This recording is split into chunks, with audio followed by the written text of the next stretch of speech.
guys, what's up? CJB back again with another episode of PlayLog. Hopefully, not the only one to come out in 2022 after only doing 2 last year. But initially, the plan was to make a whole nomenclature-style video of my most anticipated games in 2022. But that's a lot of editing and a lot of work. So I thought, let's use the podcast. And we'll sit here and talk about some games we're looking forward to this coming year. And of course, rather than listen to me talk for an hour, I decided to bring in 4 guys who wanted to talk for an hour. And three guys. I count myself. Math.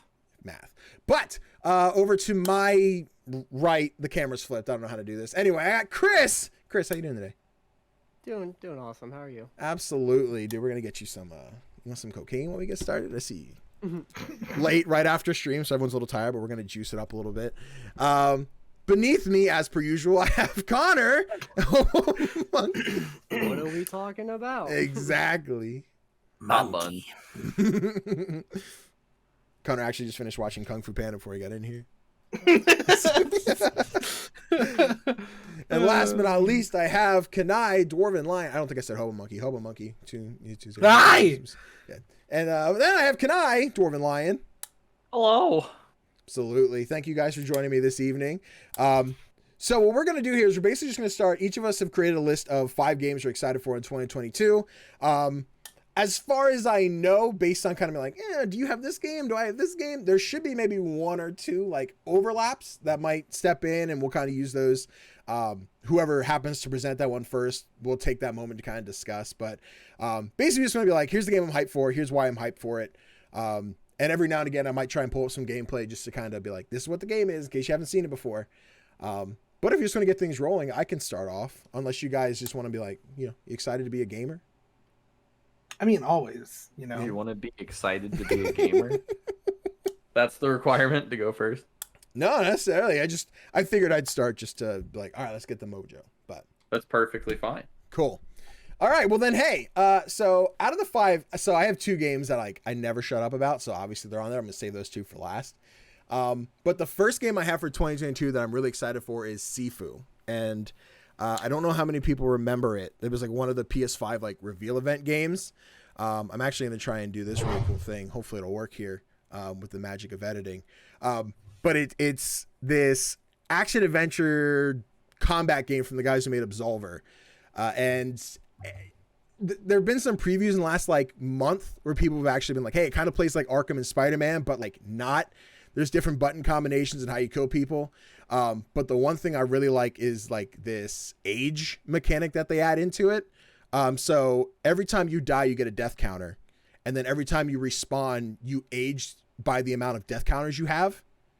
So like you die once, you age 1 year. The second time you die, you age 2 years. Repeat. I wasn't sure that. I didn't realize that's how it works. Yeah, that's so pretty interesting. They had showed from the beginning like you age as you die. But I saw in one of the previews here, and I don't know how this footage will show it out.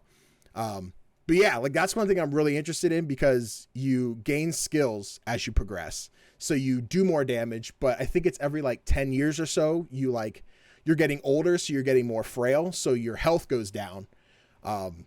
So as you're getting older, you're like, I'm frail, people will break me, but I also break people harder. So this is a game that like I was excited for when we saw it, and every time they show it, I'm like, all right, we're closer. I can't wait. And this one finally drops February 8th, so we'll definitely be streaming it. The day after me birthday. The day after your birthday. So you get that post-birthday Sifu fun. I forget. I think this one's PS4 and PS5. I don't know if anyone else like was looking at this one. I believe so. Okay. I've been lightly following it. I saw some like gameplay of the fighting. Yeah. And it looked really good. I didn't know there's going to be a day 1 pickup for me, but I was definitely interested to at least watch some of it. Right. So. What happens when you die like 400 times? And so I think you like lose a skeleton. Yeah, so it's almost it's so weird because I feel like everything now is like when you repeat, it's like it's a roguelite, and I don't know that it necessarily is one, but after I think the age max is like late 70s, like 80, I think is the max. You just stop aging then. Yeah, you stop aging, and then that's like the final time you die. They were showing in one of the previews. There's like a menu that's like based on charms. And you have 5 charms, so it's like every 10 years. That sounds. I think you start at like 20 something, 25, and then as you age, you go like 10 years at a You mean time. I don't get to do Kung Fu Baby? No, and I get to do Kung Fu Baby. Oh. Maybe Or the better DLC. Better game. Kung Fu Baby DLC. No, I think that sounds interesting. I definitely want to see it. I guarantee there's going to be people who like mod it, or there's going to be an option or something where you can just start the game at like max age. Yeah. And then it's almost like a one hit like you die thing. Speed And- runs, and got a boss rush. Yeah, that'd be something. cool. That'd be cool to see. That'd be cool. Yeah, I'm really excited for this game. I can't wait to play it. Like I said, that drops February 8th, and that is my first game. I didn't really have a plan on like what order we want to. Does anybody want to go next? Anybody? You want me to just go clockwise? I can go counterclockwise? next. Okay, What? counterclockwise it is. Connor. My list isn't in a particular order, but Sure. they kind of like came out as I thought of them, so it probably is subconsciously in like what I'm most excited for. First one being it's got to be I'm the guy. I hit both my like. This is a series he's known for. It's Sunbreak, Monster Hunter Rise Sunbreak. Not a full game, an expansion of Monster Hunter Rise, but every time they do the expansions, it adds like another like half of the game on. Yeah. So I figured it counted enough. Really excited. They're adding new monsters. They all look really cool. It looks to be a bit of a Western monster theme. They'll probably add new, if you've played Monster Hunter Rise, probably new wire art moves. They usually do add in new like styles and stuff like that. On top of new armor, and like the master rank is coming back, so it'll be another level of difficulty. I'm excited. I think it'll be great. And Right. Monster Hunter Rise has been, in my opinion, one of the best entries. So I'm hoping Sunbreak can be the best like addition to it. Yeah. On top of it, it only improves. So I'm really thrilled. Right. Yeah. Like similar to Rise, like we played the hell out of that game when it dropped. And then, or sorry, not Rise, World. Similar to World. Yes. Yeah, we played the Yeah. hell out of the game when it dropped. And then like once we kind of beat it, we kind of just, at least I stopped. That's gonna be like, it's similar thing with Rise. Like once we beat the story, we did a few more hunts, and I kind of just, I'm like, I'm done. I don't really need more right now. But yeah, I know Rise I went is in the thing and I'm did looking like forward to. Yeah, they added Valstrax and some other monsters, and I did that stuff. Mm. So I got like the max armor I can get right now, and then I kind of didn't do any of the events and stuff because it's usually like they're fun. It's usually just nothing like of consequence. Sure. But no, I'm You also excited to get can back usually into that. Binge the events later. Yeah, I have a bad relationship with Monster Hunter where I sink my entire life into the games when they come out and put like literally 100+ hours in before I burn out on them. I think I have 300 or collectively probably more on World. And I definitely have over 100, probably almost 200 on Rise. I'm going to say Hunter Mondays, 150. We'll be doing Dude, that. Monster Hunter Mondays are coming back. I'm Those excited. 3 hours a week, dog, they stacking up. Yeah. Over 100 weeks. Yes, exactly. I didn't think that. So basically, does anyone else have Sunbreak on their list, or I did not. I did not have Sunbreak. I think If anything, it would have been an honorable mention. Okay, cool. Because Chris, I'll come to you because I know you started playing Rise again this last week. But yeah, basically, as we go through, if someone's like, "Oh, that's on my list," that use that time to chime and be like, "That was also on my list." I will say kinda I use tried that time. to I tried to avoid the double lists because I knew they'd be brought up so I could comment. Yeah. So I tried to keep my list as unique as I could. Uh-huh. Because as you said in the beginning, there's some big ones that I guarantee are on all of our lists. Yeah. So, Motherfucking Advance Wars 1 and 2 pack, baby. dude, let me tell you, can't wait for that game about knives. wrenches. Yeah, Chris, I know you started playing Rise again last night, the night before, or recently. Yeah. So like last night, like I asked Deirdre, I was like, hey, did you want to play some Monster Hunter Rise? Because like especially with like Sunbreak coming out, like I want to make sure like I have good armor and like just like good equipment going into it. But yeah, it's just I just got that Monster Hunter itch coming out, and right, like it's just been satisfying. Like all over again. Me and Connor were talking about it earlier, and the PC version comes out in like a week, and I'm like, fuck, I kind of want to buy it on PC. The load times are so crisp when they're on PC.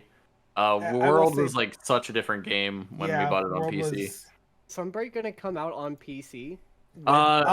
Switch deal? Probably not on. We were just talking about this day. too. Yeah, we were. Yeah, I would think because it's coming out on PC so late, they're probably gonna like. And Sunbreak isn't until like the summer, so we got Right. time.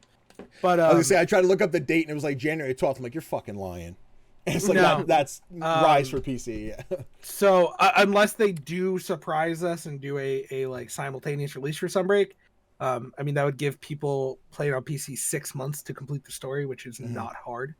Yeah, it takes like 2 weeks maybe. Yeah. If you're lucky, not that much. Not even. Well, that's how long did it take you to beat the story? It took me a while because I like took a break, and when I took that break, everybody got like miles ahead of me. Right. But so I wouldn't think of simultaneous release, but I am very tempted to pick up Rise on PC and play through it again. Yeah.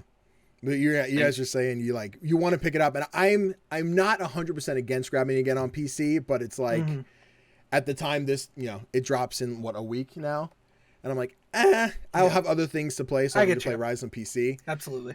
But like when Sunbreak drops, if we're all playing on PC, I feel like what I might do honestly is I might grab it when because usually they go on sale a lot on Steam. Like that's when I grabbed World, is when World and Iceborne were both on sale for like $30, and I was like, yeah, I'll take that.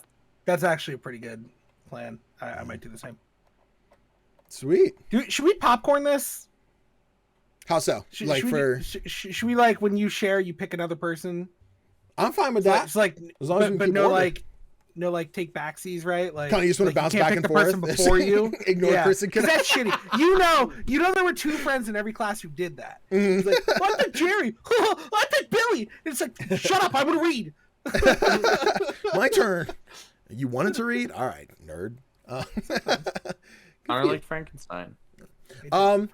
Yeah, if anyone had anything else to say about Sunbreak or any other excitement shenanigans, cool. All right, Connor, stab somebody. I'll popcorn it. Chris. So I'm gonna start off with probably the lightest game on my list, and I'm gonna go with Triangle Strategy. It feels really weird not throwing Project in there, but yeah, Triangle Strategy, like it completely like came out of left field for me, and when I played the demo of it, that's when like it like really cemented for me that I wanted to like really just have the full game at release. Because I remember watching the trailer. I think it was E3. I think that sounds right. Either that or some strange direct in the middle of summer. Yeah. Like it just really had like an interesting like dynamic that, because like I've never really played a game like this. Like I think like the closest thing would have been like Octopath Traveler. I wanted to play it, missed it, but this one just hit everything right, and I'm so ready for the full game release. I was gonna say I looked up images because I don't remember hearing about this game. Is it developed by the same people who made Octopath? It's Square, right? Yeah. Square. Yep. I just didn't know if it was the same team because it looks exactly like Octopath, which isn't a bad thing. Octopath had a very good style going for it. It's interesting thinking about development. I don't know what the turnaround was if they started this after Octopath, but it was quick. Sorry, I feel like I mean, whatever it is, I'm here for. I feel like they were like, "Hey, Octopath worked out, and it was Final Fantasy-esque. What if we reward the Final Fantasy Tactics fans?" And they were just like, "Here's the Final Fantasy Tactics version." Yeah. Which, if they do the class system like Final Fantasy Tactics, I'll be very happy. Because you could kind of like pick and choose and rearrange people at will. Right. Everybody was renameable. Because when I was going through the demo, at least like class wise, it definitely felt like there was room for that to happen.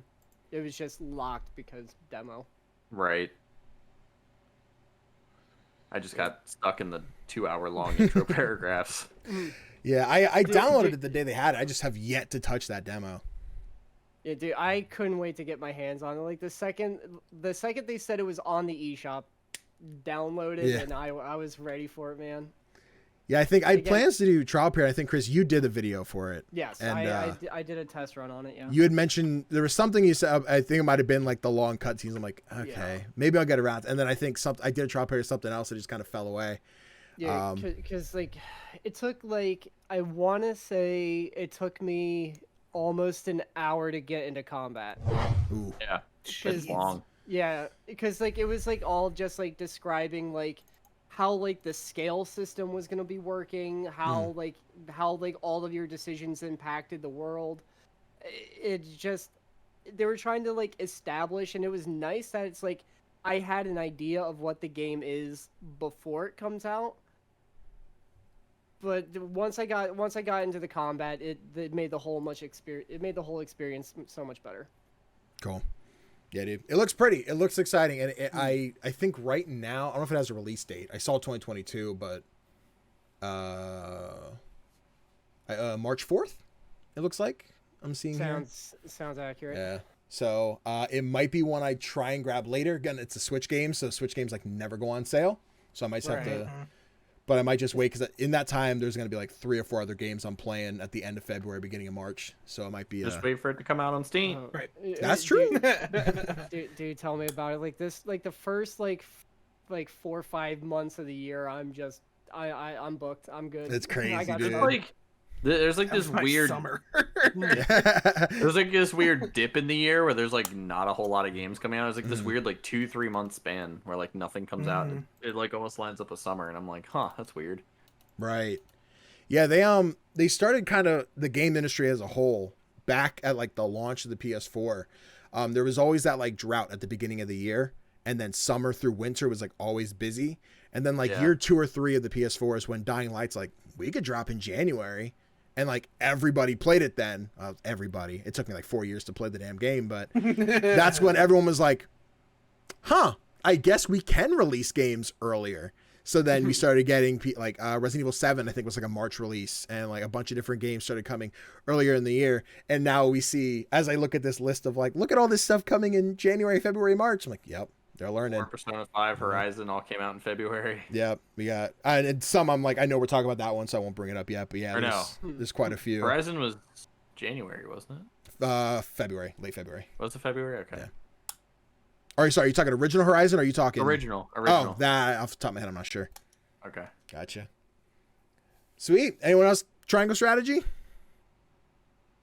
All right. No. Not. Chris, you want to popcorn to someone? I'll pass it over to Kenai. Ah, man.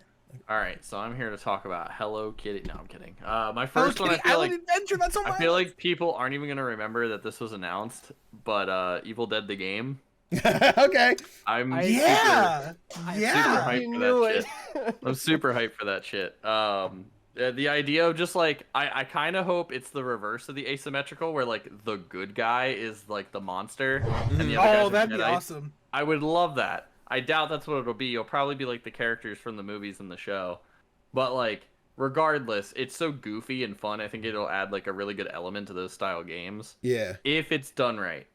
If it's done right, I think that it's a game I can sink a lot of time into and really, really enjoy. If it falls into development hell, like a lot of these asymmetrical games do, it's gonna suck. But regardless, just the concept alone, I'm hyped for it. Absolutely. Yeah, I'm not big on Evil Dead. Like, I don't think I've seen any of the Evil Dead or anything. You would will. probably like yes, them. I will. I did kind of forget that was announced. I am excited to see it. If it's cheap, I'll probably pick it up. I'm gonna imagine this is like a $40 release, if I had to guess. I would think. Like, I think If it's a Friday full 60, I'd be surprised. I think Friday 13th, I think was a 40, but I think it's the same development team. No, I definitely. I always liked Army of Darkness, so I'm very excited to see what's in there from that. They're all goofy movies, and the show continues that. The show is just like 4 seasons of ridiculousness with like a little bit of story. But yeah, Rob, if it is done as like a love letter to the series, then it'll be great regardless. So that's what makes me like real excited about it, especially if Bruce Campbell's in it. Bruce Campbell will help make sure it's done right. What is he doing? Groovy. Exactly. What is he doing? Narrated by the one and only Bruce Campbell himself. Bruce Campbell, yeah. Yeah. Are they bringing Burn Notice back? Is he gonna be in another season of that? Can only hope. I hope Burn Notice is in the Evil Dead game. It's a fun looking game. It's like, I know we had like a night of like Friday the 13th and we enjoyed it, but I think that was a game that we got for free on PlayStation Plus. We then played it and then left it installed for a couple months. Like, I think I can delete this now. And it's weird because I don't dislike asymmetrical like games. You guys know I wish love we got into Evolve sooner. Yeah, I wish we got into Evolve sooner because Evolve was a lot of fun. Yeah, I loved Evolve, and that was I don't know if it's the first one to do it, but it was the first one like that I played. It was the first like big one. Yeah, you could probably argue like Left 4 Dead. Sure. With like the tank, or Left 4 Dead 2 more specifically, with the multiplayer and someone getting like the tank. Yeah. But I think Evolve was the first one to like capitalize on it. Yeah, that was. And I loved Evolve. It sucked when those servers got shut down. But then we saw Predator. We saw Friday the 13th. We had Dead by Daylight. We had. There's something else I'm missing. We're also getting a Leatherface game in the similar vein, I'm assuming. Texas Chainsaw Massacre. So yeah, that'll be Dragon Ball Breakers. That's the other new one. Yeah. I was thinking like horror movies. Dragon Ball Ace. Very weird. That's fucking strange. But you play as what? Cell? Is that what? His first form Cell is the monster. People. Okay. Yeah, if you get to perfect Cell and use your You just ultimate win. ability, you win. But the other ones are not main characters, so they're like Oolong, They got Bulma, Bulma in there, and can then turn two like Goku, rando though. civilians. Oh. Can you? random fodder. Yeah, if you get all the Dragon Balls, you can wish to be powerful and like, turn Okay. yourself into Goku. It And then you sounds can like just an beat the alright shit time. out of Cell. It's- It Why sounds not like just it's a turn into goofy, Gohan? like crazy time. I But Oh, boy. definitely, if we get that on PS Plus, like I'm down to make content of that. Or Yeah, I don't know who's no. developing that. If someone wants to give us all a copy of it's Dragon Ball Breakers. Ball Breakers. Yeah, Okay. Dragon Ball Breakers. So the like weird goofy like part of that one is the idea that you can fight back throughout. Like you can shoot them with rocket launchers, you can like disguise yourself, and it kind of turns into like asymmetrical prop hunt. So like there's really goofy parts of it that make it look fun, and that's kind of what I'm hoping Evil Dead is. Yeah. Is that it's less serious, more goofy, because there are the items that like there are the things in the cabin of the original movie that like stand still, and the minute like Bruce Campbell's not paying attention, they'll like move and like fuck with him. So like I kind of hope it's more like that. Yeah. Thank you for bringing that back around. I was about to be like, all right, Kanai's first pick was Dragon Ball Breakers. I feel like if Segue. as long as they keep that charm, it's gonna be in good hands. Yeah. That's interesting. I just honestly didn't hope I expect can anyone to pick that. scream. What the fuck did she say? She's like, "I'll suck your mother's dick in hell," or whatever she yells in the first movie. Yeah, I'll suck your mother's dick in hell. Very good. Very good. Groovy. And so I didn't check for a release date.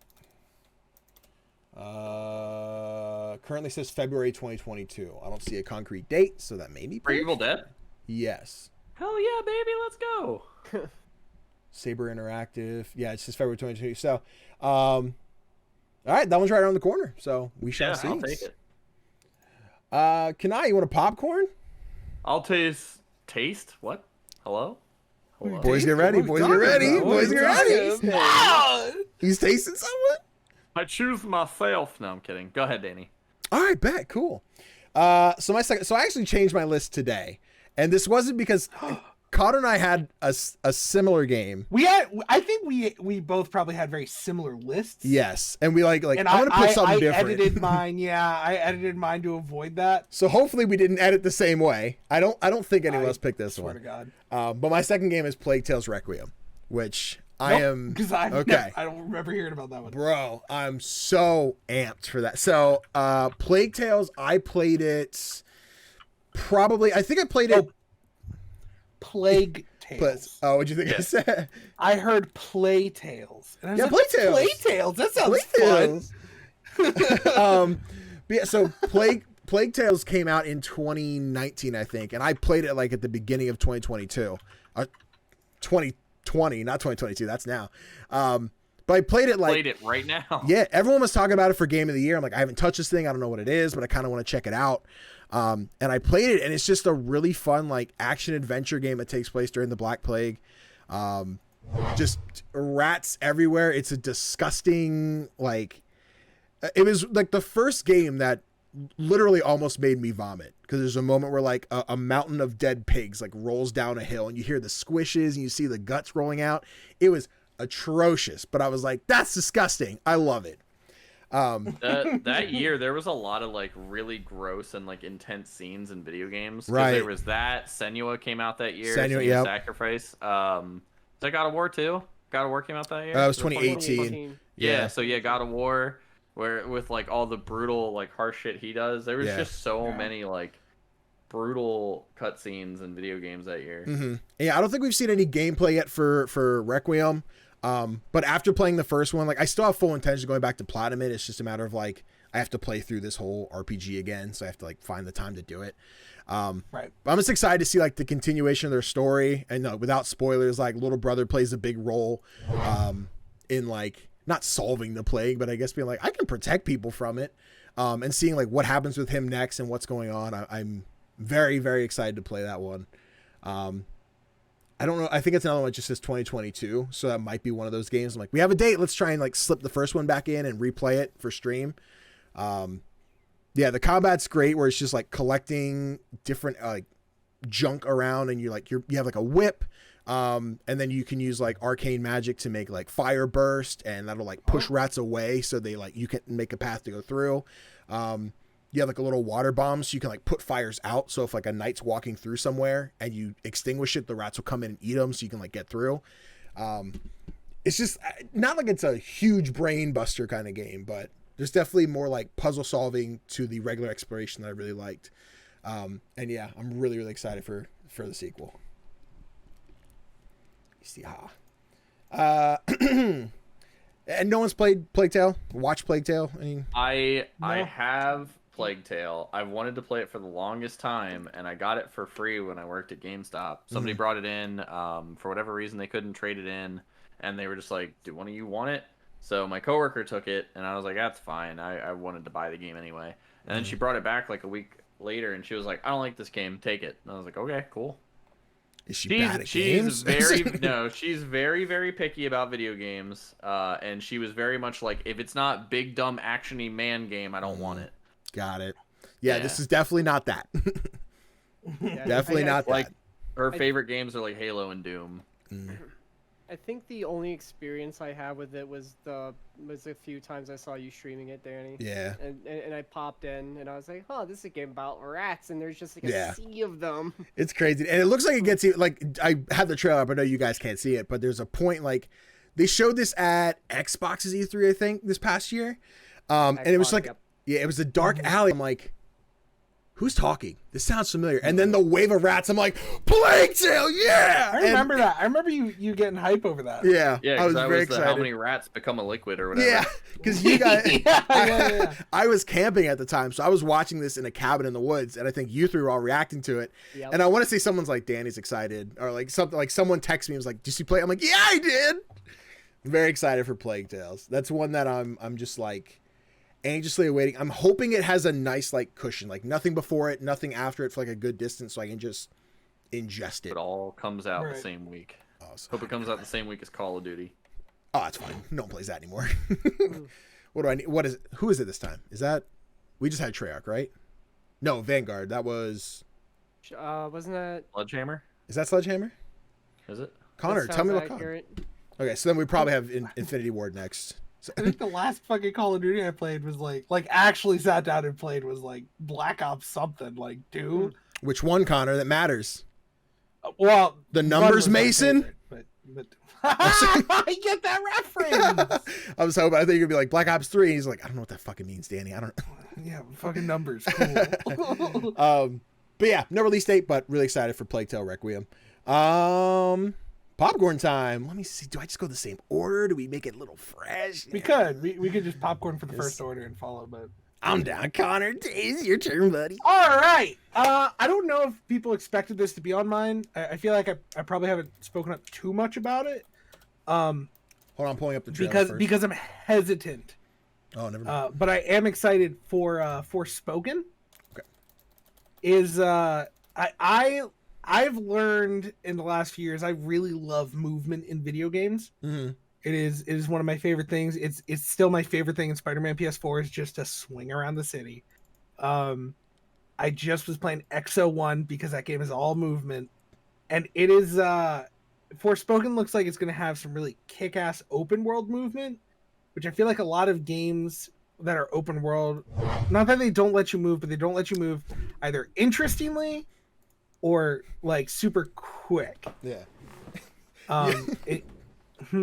Y'all couldn't see. I was pulling up gameplay for Forspoken, and then as I switched scenes, I got an ad with Ryan Reynolds, and he was just on the screen for like 3 seconds. Sorry.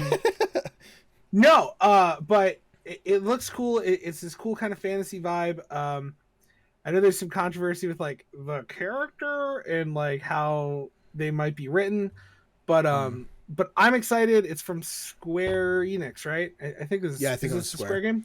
I don't think this one's IDOS. I'm not sure. So I'm hesitant because I don't really play Final Fantasy. I tried 15 because I'm like, oh, an action RPG is going to be more up my alley. I love like Kingdom Hearts.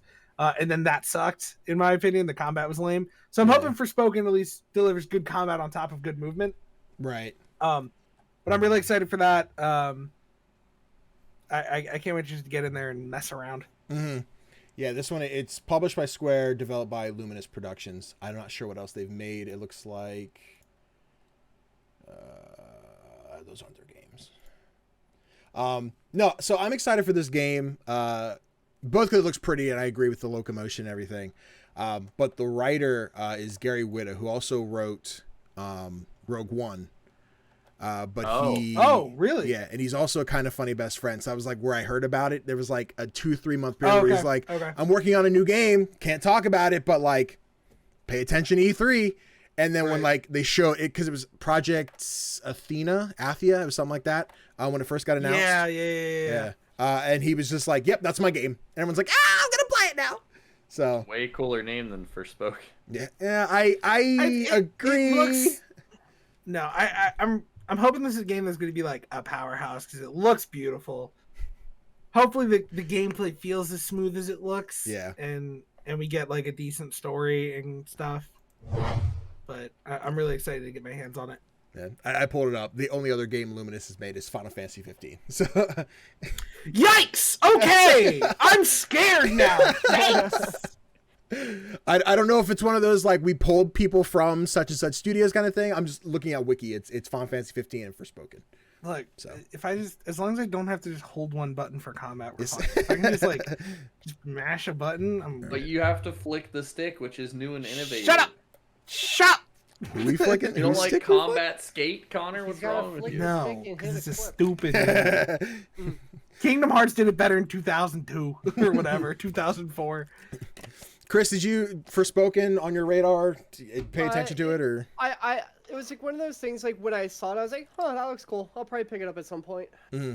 And then that I was like, I'm gonna wait because I'm like, it's either gonna be Connor or Danny. They're gonna get the game, and then I'm gonna go from there. When I watched the stream of it being announced, I was like, "Wow, Prince of Persia looks weird." I kept watching it. And I was like, "This isn't Persia, is it? This is something different." Okay, all right. It looks cool. I don't know what it is. I hate the name.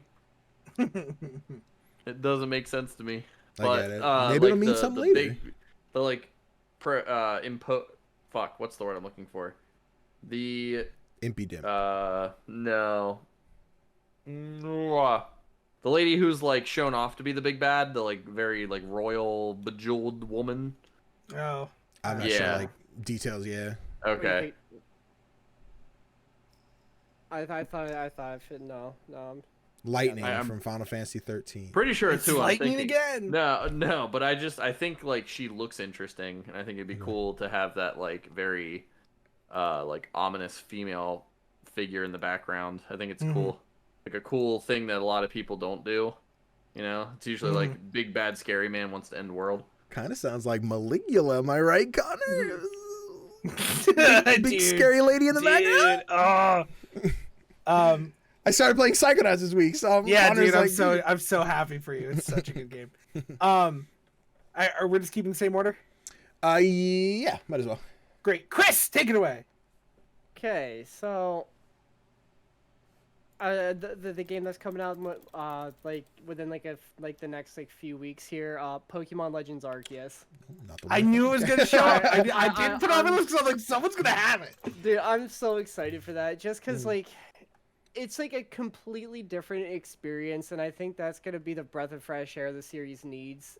And I think it's the modern Pokemon game we've all wanted forever. Yeah, just like free movement, like being able to like knowing that it's like I have to tell my Pokemon what to do, but I also have to like dodge and roll and get I have to get out of the way. I mean, this little guy right here, He's gonna carry me to some great heights. Cyndaquil, homie. Dude, I'm so excited. And then there's like the whole thing about like the rumors of like the starters getting like Hisui and like final evolutions. I'm so here for it, and I really want to know what Hisui and Arcanine looks like. They're keeping that under wraps. I want to know. You know, how heart crushing would it be if it's like there is no Hisui and Arcanine? It's Hisui. It's just Growlithe. It's just Growlithe and regular Growlithe, and he just turns into regular Arcanine. if like I won't hate it. That's I'd a be like, that's win-win a for little Kanai. unfortunate. Yeah. Because then I don't have to be disappointed if the new Arcanine sucks. Right, You know? right. You're still happy. You just still get Arcanine. Yeah, I still get Arcanine. But I was sitting there thinking about it, and I was like, what if he's just not named Arcanine? What if he's named something else? Because Potentially. Blarkanine coming in. It's Arlong's cousin, Carlong. Blarkanine. Arcanine. There you go. It's Barkanine. They bring in the sound type. It's Here we just go. normal fighting. It just beats the fuck out of people. No, I'm really excited, and all the new Hisuian forms, like not even the Hisuian forms, but the new variants we've seen that aren't like a form like Eivor. Cleavor is like going on my team. I love bug Number types, one and to most have anticipated. dude, to have a hatchet fucking praying mantis sounds great. The grass electric Voltorb sounds amazing. That's such a fun combo of types. No, I'm excited for sure. I'm with you. Because like I've been like so far like all of them like I've had like some kind of reaction, like when I saw like S.T.A.L.K.E.R getting an evolution, Finally being psychic. when I saw Baskia Legion, I popped off. Like I got excited for a Basculin. That's just where I'm at. Like all we need is the Dunsparce. I am sold. We'll see. I have 3 days off for that game now, and I'm so excited. I know, Chris, we talked about this during Soul Link and being like, we're not going to do anything like, you know, Soul Link or anything with Arceus. It's going to be too much work, but we might just sit in Discord and stream all day, you know? Yeah. Have a time. Yeah, dude, I'm like beyond excited. Then seeing like how like you get to like customize your trainer the way you can, and like just like the aesthetic of just like the way it looks. Like sure, it's all as Breath of the Wild but with Pokemon. Yeah. I enjoyed the art style of Breath of the Wild, and the fact that it's like I kind of get like a Monster Hunter Pokemon game. That's all I need. That's all I need. I hope there's samurai armor so Kanai's character can constantly run around in it. You know what you get if you pre-order it? Do you get samurai armor? No, you get the Growlithe clothing set. That's all I fucking need. Growlithe clothing set, samurai helmet. That's Kanai's character. Done. Sold. You got me. I just want the You platinum just outfits. wear Samurott skull. Dude, honestly, I feel you. No, I'm really excited, but the moment they announced it, I was like, I'm struggling because so instead of giving us 3 new starters, they're like, let's pick one starter from 3 different regions, and all 3 starters are like my go-to for each gen. So I'm like Cyndaquil, Oshawott, Rowlet. I'm like, fucker, who do I pick? Part of me wants to take Oshawott for the redemption of Samurott. Sure. And the other part of me is like, I love Rowlet the most out of these 3. I think if I don't take Cyndaquil, I will die. That's fair. Gen 2 gets no love, and I have to take right. it when I can. You're But absolutely if it's just a volcano with eyes, when it evolves, like when its final evolution is just like a big fucking volcano with eyes. I will still love him. I love Typhlosion. And its name is just Krakatoa. Then I will. Oh, Typhlosion move over. Yeah, dude. I'm normally like, I'll pick my starter and like for new Pokemon, obviously, I'll pick my starter and then whatever the final is, what the final is, like I'll love it either way. This is the one I'm like, I gotta see what the finals are. I gotta see what Decidueye is. Assuming, I mean, it's pretty much safe to assume we'll get new forms, but in the case we don't, I gotta be like, do I want regular Samurott, regular Decidueye, regular Typhlosion? And in that case, I'd probably go Decidueye. But Right. I'm so excited to see the actual Duat evolution where he's on 2 legs and has the shell swords. If that's the thing that they go with, I'm going to fucking love it. Just fucking shell swords, dude. Yeah, it's gonna be great. He's gonna be Shell Zoro. He's gonna be fucking. I was about to say he gets a signature move where he puts a third one in his mouth and he stays. I really like concept-wise. Out of Gen 5, Samurott probably would have been the one I liked more if his final evolution was good. Yeah, but then they were all bad. Y'all bullies. Connor hates Gen 5. Y'all being No. bullies. They just have to give Samurai one of Zoro's moves, and it's a perfect One Piece reference. Onigiri. Yeah, they give it Onigiri or Lion Song or the 180-pound Phoenix. Or... I was gonna say one that was like, maybe I shouldn't spoil Wano. Now that I'm catching up, but one now, Gorilla. which is yes, sad. Gorilla. I just can't. Anyway, dude, let's race to catch up to One Piece. You win. Oh man, any other thoughts for Arceus? All right, thrilled. That's the only thought I got. Thrilled. Yep, we're in the home stretch that comes out on January 28th. Yeah, it should be a Friday. So just a few weeks for that yet. I think that's our first like big game to come out in 2022. I don't think there's a few indies. I think we have like the Life is Strange remaster collection. And that's February 1st. Never mind. So yeah, I think that's the first like big one for this year. So gonna be exciting. And that was Chris's. So I guess is a Kanai's turn. It's gonna be Kanai. So the way I'm gonna move this is for like I don't want to say least type to most type of my top 5, but that's kind of how it's moving. Sure. Stalker 2 Heart of Chernobyl. I popped off when that shit was announced. Yeah, you did. You were really hyped, and I was like, I've never heard of this game. Yeah. Why are you so excited? Connor and I are both just sitting there like, what the fuck is this game? Yeah, I thought. Yeah, I thought it was a bit. I thought Kanai was doing the bit where like you're super hyped for a game you've never heard of. Yeah. Oh my god! I was like, dog, I got really hyped. You were. So in I think it was like middle school. You know how like you always see that one game that you can never find anywhere, but you're like super fucking excited to try it when you get your hands on it? That was like Stalker 1 for me, because I saw it in a Game Informer and I was like, oh my god, what is this on? And it was like computer, and I was like, fuck me, I didn't own a computer or PC anything until I was senior in high school, and at that time I was addicted to whatever other games had come out in between middle school and graduation. So like, never got a chance to play it. Did you just say drugs? I was like, let's move on. He's like I was addicted to drugs. But yeah, I saw it and I was like, fuck, this looks cool. And like I used to like heart and soul put all my faith in the Game Informer's like opinions, only because they agreed with me that one of the SOCOM games was good where everybody else shat on it.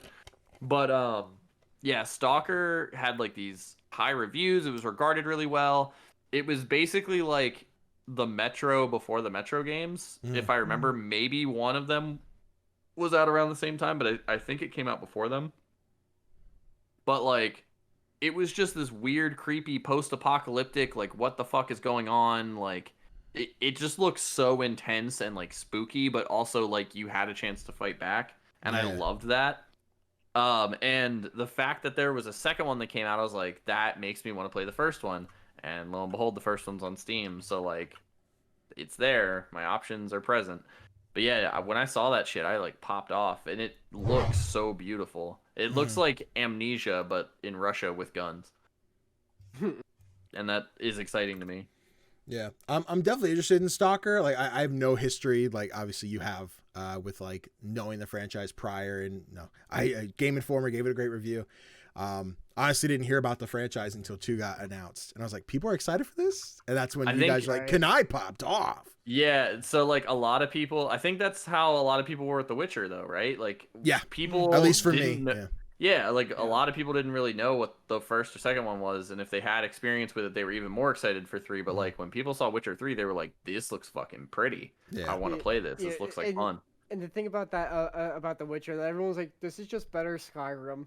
That was like the #1 thing. I was like, okay.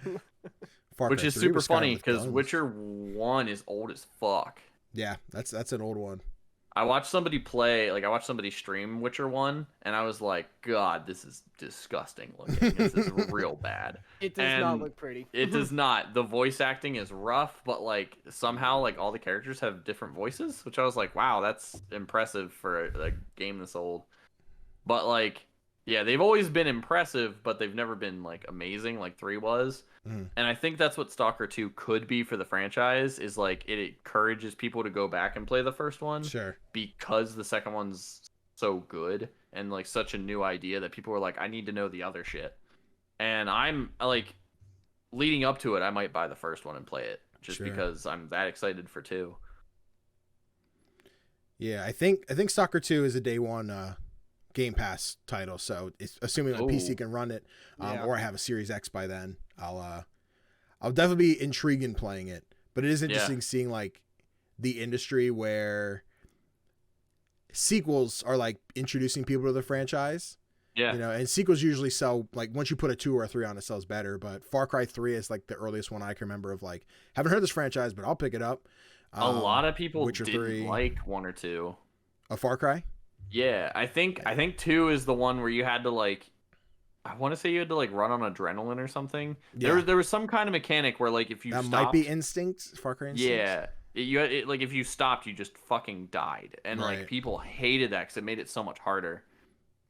Yeah, that definitely sounds like a do it for a mission, not the whole game kind of thing. But Yeah, but yeah, 3 was like, let's introduce this badass villain Voss.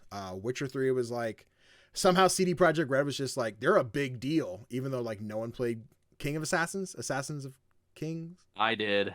Yeah, I played 2 because I was interested in it, and the tutorial like soft locked me, and it was like, hey, you need to heal to progress, and I was like, okay, I'll drink the potion. It's like, well, you need to meditate to drink the potion. I'm like, okay, so I'll meditate, and it was like, you can't meditate in battle, and I'm like, I was like, what do I do? What do you want? what do I do? Yeah, how do you want me to meditate and drink the potion if I can't do it in battle? Why are you giving me the tutorial mid battle? So, yeah, I was like, okay, we're good. I'm good with this. I think I might still own it somewhere. It's back. I think it's still back there I somewhere. have I it on remember GOG. like when Xbox was doing like their games for gold, I was like in like the first like year, and I was like, okay, I don't know what the fuck this is, but I'll play it. I own it. Thank you. Sweet. Anyone else got anything for Stalker? All right. My turn. This is another indie game I'm very excited for. It was another PS5 reveal event one. Cuphead, Delicious Last Course. Yes. So, no, Little Devil Inside. So, this was one of the big ones that got shown off at, I don't think it might have been the PS5 reveal or like the follow-up like right before the console dropped. But the art style was really cute because it was just like this little knight, a warrior dude exploring like a big open area. And then as he would progress, they show these other cutscenes of like little old man that we're assuming like hired him to like do all this stuff. But at the last like PlayStation State of Play, we got actual gameplay of it. And it was really interesting to see it play out because I wanted to compare it to like max raid adventures where like you're looking down on this map, you choose your path and like you see, oh, there's the berries, or I can go get a new Pokemon, or like there's different paths you can take that cause different things to happen before you actually reach your like mission objective. So like in the gameplay, they show like you come up to this little old lady's house and she actually has like a market and you can buy upgrades and stuff. And then as you're going down the road, there's like a flock of sheep blocking the way and you can choose to go around or scare them off so you can just go straight. The gameplay demo only shows them scaring them off, so like maybe going around slows you down and you're more tired when you get there or something. And then the combat looks a little clunky. I'm going to hope it feels better than it looks. I'm assuming it's just kind of like indie game making our first like combat simulator. But no, Little Devil, I'm excited for the art style, and I'm assuming it's going to be one of those like really deep stories that like something's going to occur. I almost put this on my list. Okay. This was a game. I had to look it up to double check. This was a game I was really interested in by the trailer. I did really love the art style and everything. It didn't make my list, but it was close. You know, I'm with you. It looks really cool, and I'm hoping that it delivers because it's just God, it looks pretty. Yeah. Yeah, there's not like too much more to say about it other than like what we've seen. Like just watching like what I'm currently seeing, what the viewers are currently seeing is like him walking up to the house, and it's interesting seeing the like hyper realistic like foliage, but then like very cartoony like buildings and characters. I'm all for it. I think it looks beautiful, and I'm looking forward to seeing a more like lengthy gameplay segment that's like here's us playing, not like cutting the best bits of it. So yeah, it's gonna be a fun one. I don't know if anyone else has anything to include on that or Baller. I remember seeing bits of it, and I think it was. I don't think I've seen the gameplay. I think I was like, what is this? Yeah, it looks goofy and cute. Little old man pooped in that trailer. He did poop. But yeah, that's another one. TBD. No official date for it. It's just coming out. But yeah. So Connor, you got your next game? Here's where my list gets a little out of order. But Slime Rancher 2, man. I am streaming Slime Rancher. I played a while ago. I want to say months ago. It might have been a year. I picked up Slime Rancher. It was always a game I was kind of interested in because I love the cutesy art style of it. And I picked it up and really fell in love with it. It was such a chill, relaxing game that had like a lot of adventure and a little bit of mystery, and it almost like scratched that Pokemon itch of like, oh, I get to collect all the slimes and stuff. And then ironically learned I was apparently playing the game wrong, because the better way to play, or the more efficient whatever, was to you can combine slimes, right? And then they give you like both the drops rather than just one, and it saves space and everything. So I started to stream, and I'm starting to do that a little more. But I fell in love with the game again. It's really good. It's very relaxing. Slime Rancher 2, I can only imagine is going to improve. I hope like the graphics look even more polished, because I think Slime Rancher 1's I don't know if it's an indie game or not. I think it's indie. Yeah, so I'm hoping like with the hype and like the experience and everything, it really delivers in 2 with some new slime, some new environments and everything. I think that's March. Or does it not have a date? Great question. I currently just see 2022. Okay, it might just be 2022. Monami Park. They've made 4 different Slime Rancher games. 4. It looks like they have them listed like Slime Rancher Original and then Slime Rancher PS4 like Deluxe Edition. Oh, okay, they come up okay, separate. okay. Yeah, and no. It's DLC, but yeah, if you haven't played them, great relaxing games to play. You can just do like in a call or chilling or whatever. I think Cheesy Noodle brought it up a couple months back. She's like, "You ever play Slime Rancher? You should play Slime Rancher." And I was like, "It looks chill. It's just like, when do I slide it into like when's gonna be that stream of like, I got nothing planned. I could do Slime Rancher, I guess, you know." That's why I started streaming it again. Chris, can you guys play Slime Rancher at all, or? No, I have not. I've always seen it, and I've always been like, "What's the appeal of this?" And I've always just written it off as like, "Oh, this is another one of the like Minecrafts that I just like won't understand." And now I like Minecraft. So now I'm like, "Ooh, what's Slime Rancher about?" Guys. Ooh, what's Slime Rancher about? You know, I had downloaded it off the Game Pass, and then like I just never found the time to play it. Yeah, I think it's still sitting on my Xbox One behind me, just like chilling. Like maybe it's still sitting. It's still sitting. I might end up just like stepping into 2 because I'm sure it's another Game Pass Day 1 game. Like it's and I'm sure too. I mean, there is a story to Slime Rancher, but it's not like the forefront by any means. I'm sure I don't need to play through 1 to love 2. No. Yeah. No. Slime Rancher Soul Link, baby. Let's fucking go, dude. Here we go. Oh no. I lost my honey slimes. Oh no! But I gotta throw away all my Go on. Purple guys. There you go. We'll take it. And this is how we loop it to FNAF. Hey, let's not talk about that. Unless Security Breach 2 is coming out this year, let's not talk about it. No, I think that's all I got to say on that. So, Chris, slap it on me. Yeah. So this one, there's literally like next to no information about Starfield. I'm a big Bethesda fanboy. Like Elder Scrolls, Fallout. If Bethesda has made it, I have played it or tried it. Like Dishonored and Deathloop. I am looking forward to this because if this is like their next like big IP that is like on the same level as a Fallout or Elder Scrolls, there's a lot of potential. It could be a lot of fun. It's gonna be. And there's gonna be a "that's what she said" moment, big and massive. And I was really hoping more than for what we got. Like I was hoping for like gameplay last year, not just here's the cinematic forward and end. But no, I'm incredibly excited for it. Yeah, I'm definitely looking forward to it. As someone who is, I am spent on Fallout. I could go another 10 years without Fallout. I don't need it. I feel Same that. hat. I'm very Well, similar. and the thing about Fallout, and a lot of people don't know this, they do a lot of testing with things in Fallout, so that way they can use it in Elder Scrolls. Right. So they okay. use Fallout as like the beta ground for that, which, I mean, if that's how they do it, because Elder Scrolls is their baby, that's what got them there.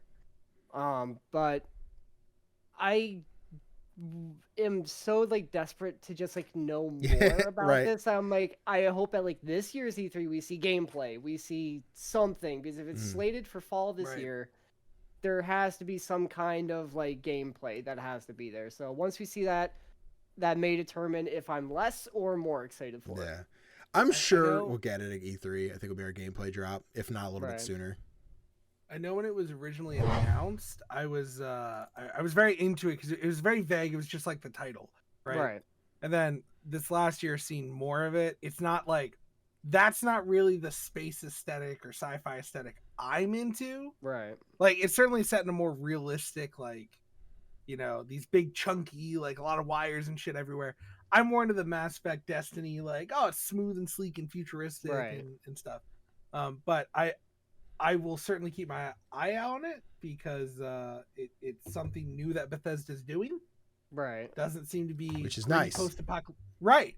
It's not gritty post-apocalyptia. It's not Dragons. hardcore high fantasy. Yeah. It's something different. So I'm excited to see what they do with it. Yep.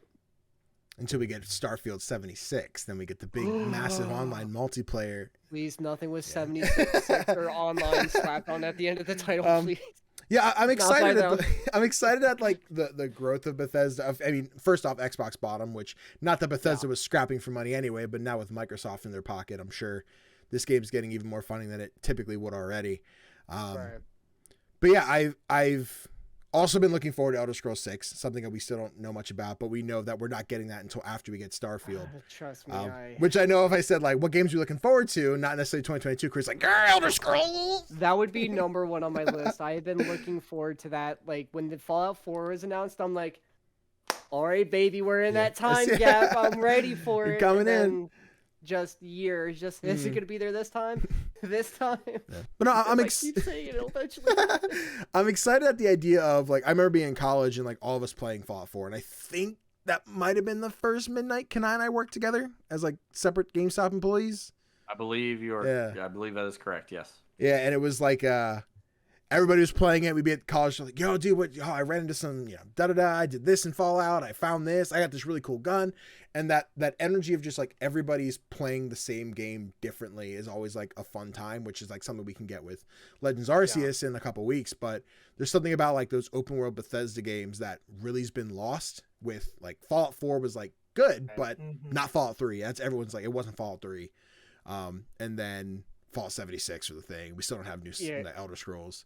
Yeah, because I mean, I when Fallout 76 was coming out, I'm like, this is not gonna end well. Yeah. No one is gonna be satisfied with this. No one was satisfied with it. Fallout 4 left me with, as I was like playing through it, like I could just like kind of feel like that like hot, like I was coming off of the high, and I was like, this isn't the experience I wanted. This isn't like this isn't for me. So whatever this is. Like whether, because like I was like, they could go the route of it being like a No Man's Sky, or it's like, hey, like you're like on the moon, like trapped, and like you gotta, because like there's always like this big grandiose like end goal, get off the moon or like off the stranded planet you're on. Whatever it is, I'm so much looking forward to it. I love like the space aesthetic, like Alien Isolation. I love that game. So I'm like, whatever comes of this, I'm hoping it is good. And it is enough to keep Bethesda going. Yeah. The only thing I hope not to see in it is like actual space travel, like No Man's Sky flying through space to endless voids. That's something that always turn me off in a game. Like once I start flying in space, like any direction could be the right one, but you don't really know. That's going to be like, that'll be like the, you mind, can I? Oh, yeah, sorry. All right, thanks. I'll hold it in there. Yeah, blow your brains out, dude. Yes. Whoa. Whoa. I mean, not like great. Whoa. Yeah, no, I'm hoping if there's any kind of space travel, it's like hop in the ship. What planet do you want to go to? Yeah. And then land, like. Yeah, But, if it's like if it handles it like Borderlands does it, where it's like just quick and fast and to the point, I'm all for it. Yeah, I'd be cool with that. Anyone else? Starfield? I think for as long as we've heard about Starfield, we've seen a very like surprising lack of anything other than it's a Bethesda game in space. Like I really wish we'd seen more at this point. That's fair. That way we could have expectations of what we're getting into. But at the same time, it's like it could be anything. But I feel like that's like the biggest thing that's gonna hurt them is people getting their expectations up and then dashed at it not being what they wanted. I mean, I feel like if anything, we're gonna find out this E3. Absolutely. We will probably hear about it soon. And I think if they don't, they are going to let people's minds run wild at that point, and that is going to fuck them. That is going to hurt them bad. Yeah. I'm sure they can have a nice presence at E3, and I think it's safe to assume that's where it's at. But even if they I'm not ready to show at E3 in we'll say July or August, they have like a Bethesda account tweets like Starfield logo with like a date. That's like, okay, this is the event. This is the preview event. We're going to see the gameplay. We have the guy talking over it like, this is where you're going to pick up your stuff and shoot aliens into space and blah, blah, blah. I'm sure it's not going to have the presence of, here's our E3 press conference. People are going to actually see it. But I'm sure financially they'll be fine when this game comes out. But hopefully it's not a rush job, drop it out because we're in space thing as opposed to a nice high quality. It's Bethesda. I don't know that'll be high quality, but we can hope. I mean, this could be filled with glitches. Absolutely. Yeah. Can't wait to get soft lock and lose on my levels. They're gonna have a jumping tutorial. You get. Oh, manifest that on yourself. They knocked on wood. Alrighty. Can I? This would be me. Would it not? All right. Would. So we get into. This is gonna get weird because the next two are essentially the battle of my childhood, and I think I've determined that the one I'm about to talk about is less hype for me than the one after this.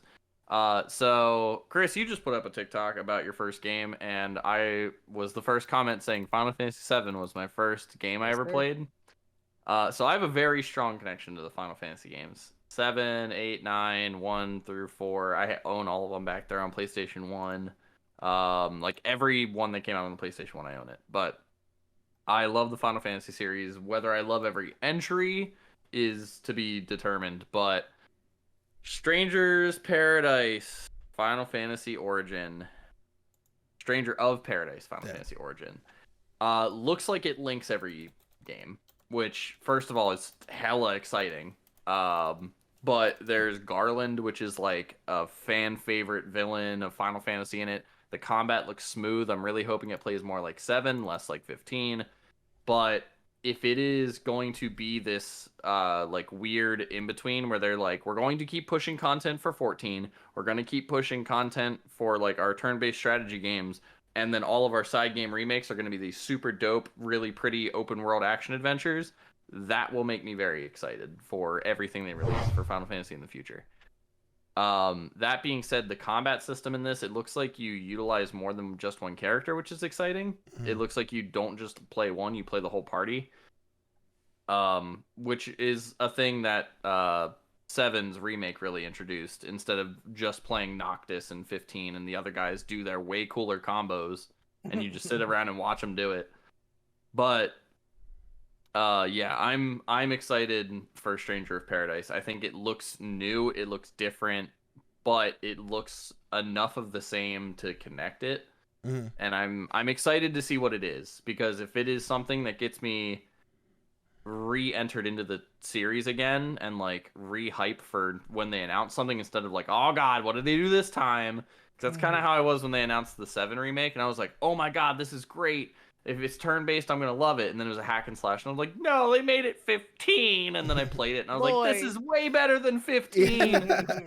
But yeah, so I'm hoping they did something good and not listen to like this weird minority of fans who are like, change it again. Change it again.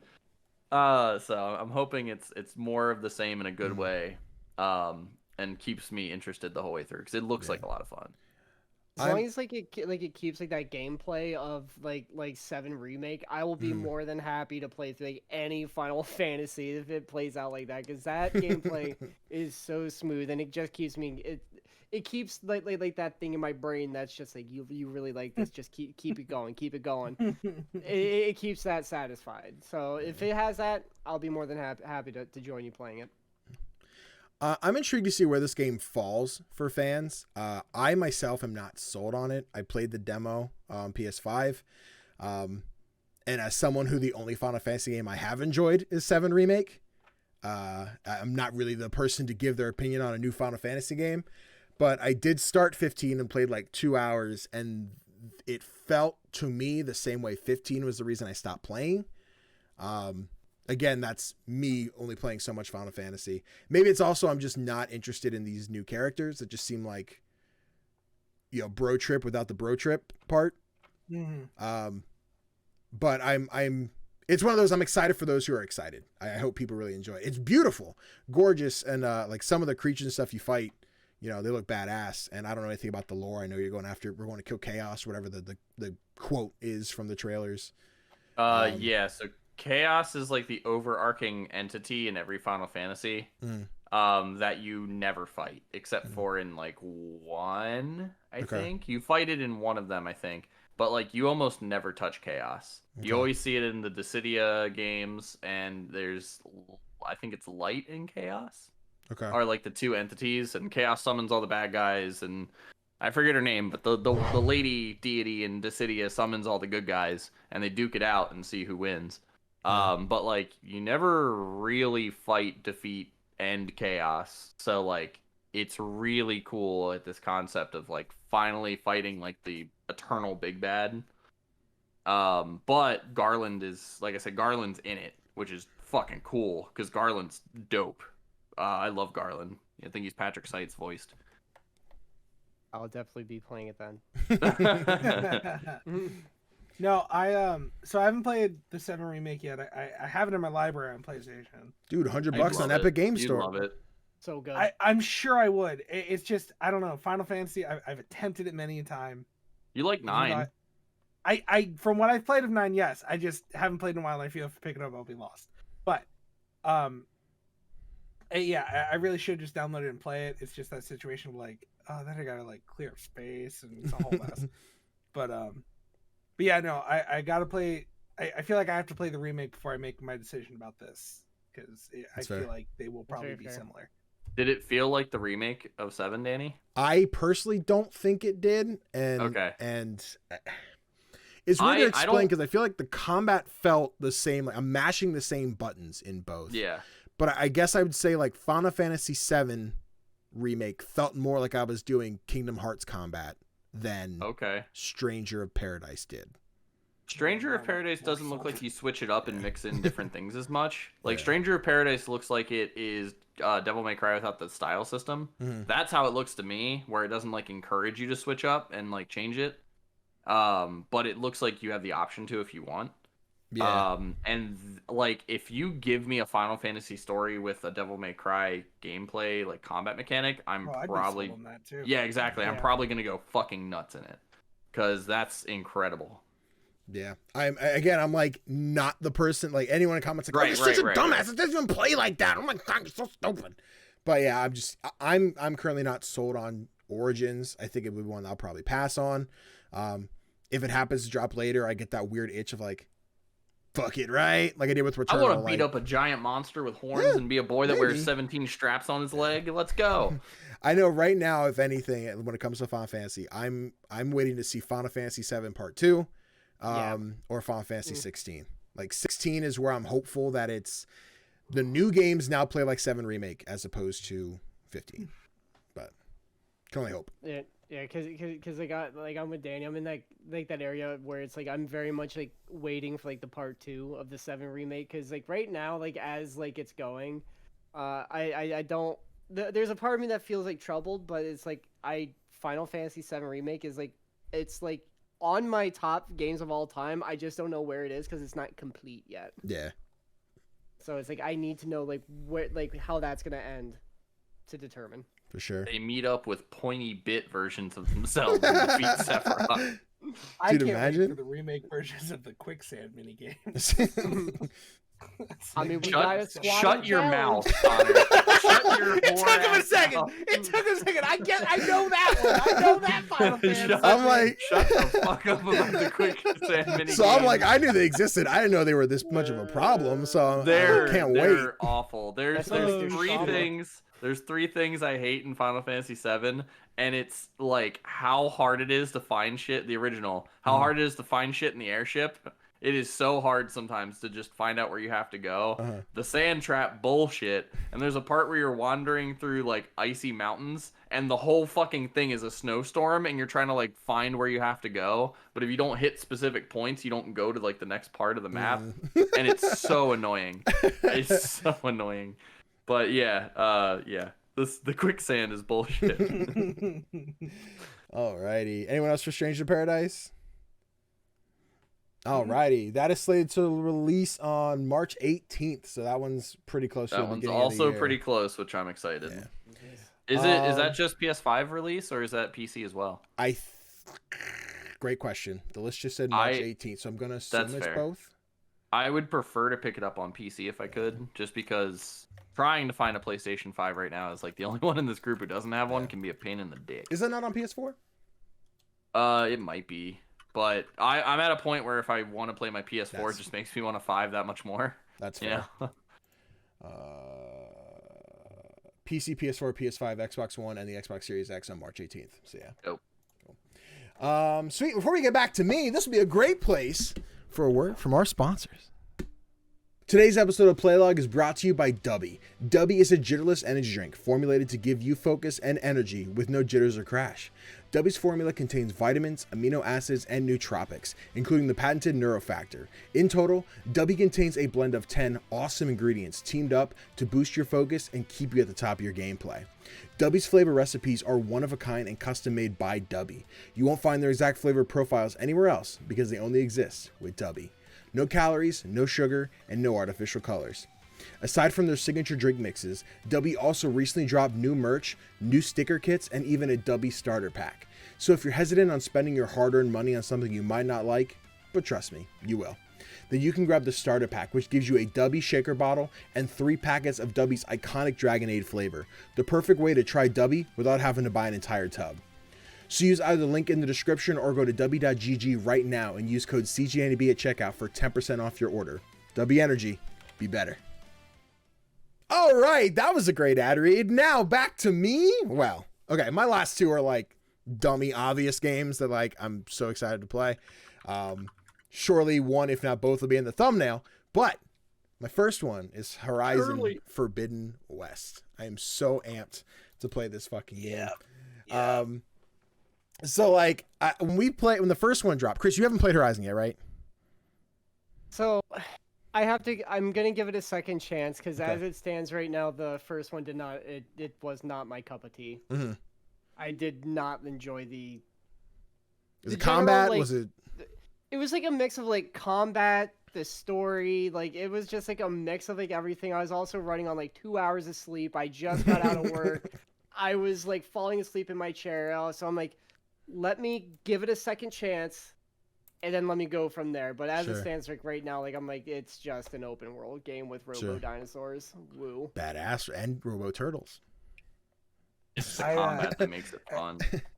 As someone who had to give it that second chance, my biggest thing with it was I really loved the gameplay, and I did a lot of the world stuff, and then by the time I got starting to burn out on it, I just wasn't pushing through the story fast enough, and then when I played it on stream, I had a better balance of everything, because I every time I was streaming, I was like, I gotta push forward story. I can't do the side stuff. I can do the side stuff on my own time.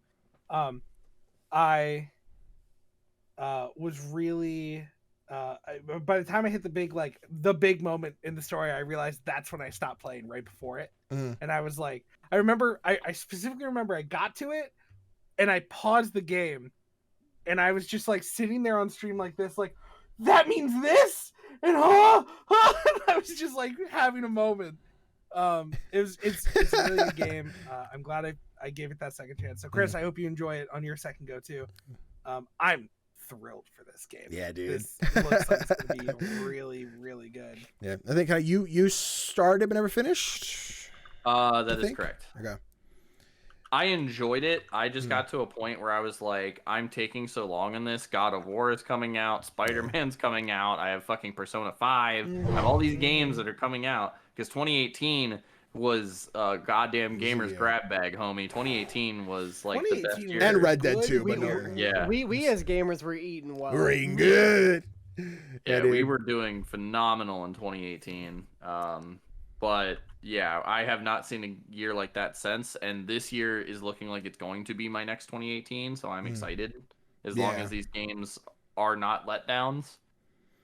Yeah, I'm insanely excited with this one because it looks like it's one of those, I don't always need more of the same, but this is more of the same, but better. And like, I remember a night at one point, we're sitting on Discord, and I think Connor was like, Danny, did you see what Gorilla just tweeted? And I was like, what? And like, Aloy like super moved a dinosaur. I'm like, I'm sorry, what? And like, I pulled up, and she like does this like back swing, like a backhand with the staff, and like stabs a robot in the neck, and it just like collapses and falls over. I'm like, what the fuck was that, dude? Yeah, it's so hype. Yeah, there's like gliders and stuff, which everyone's like, Fortnite, oh my god! Like it's the new dinosaurs, the tremor tusk looks so badass. I can't wait to fight one of those for the first time.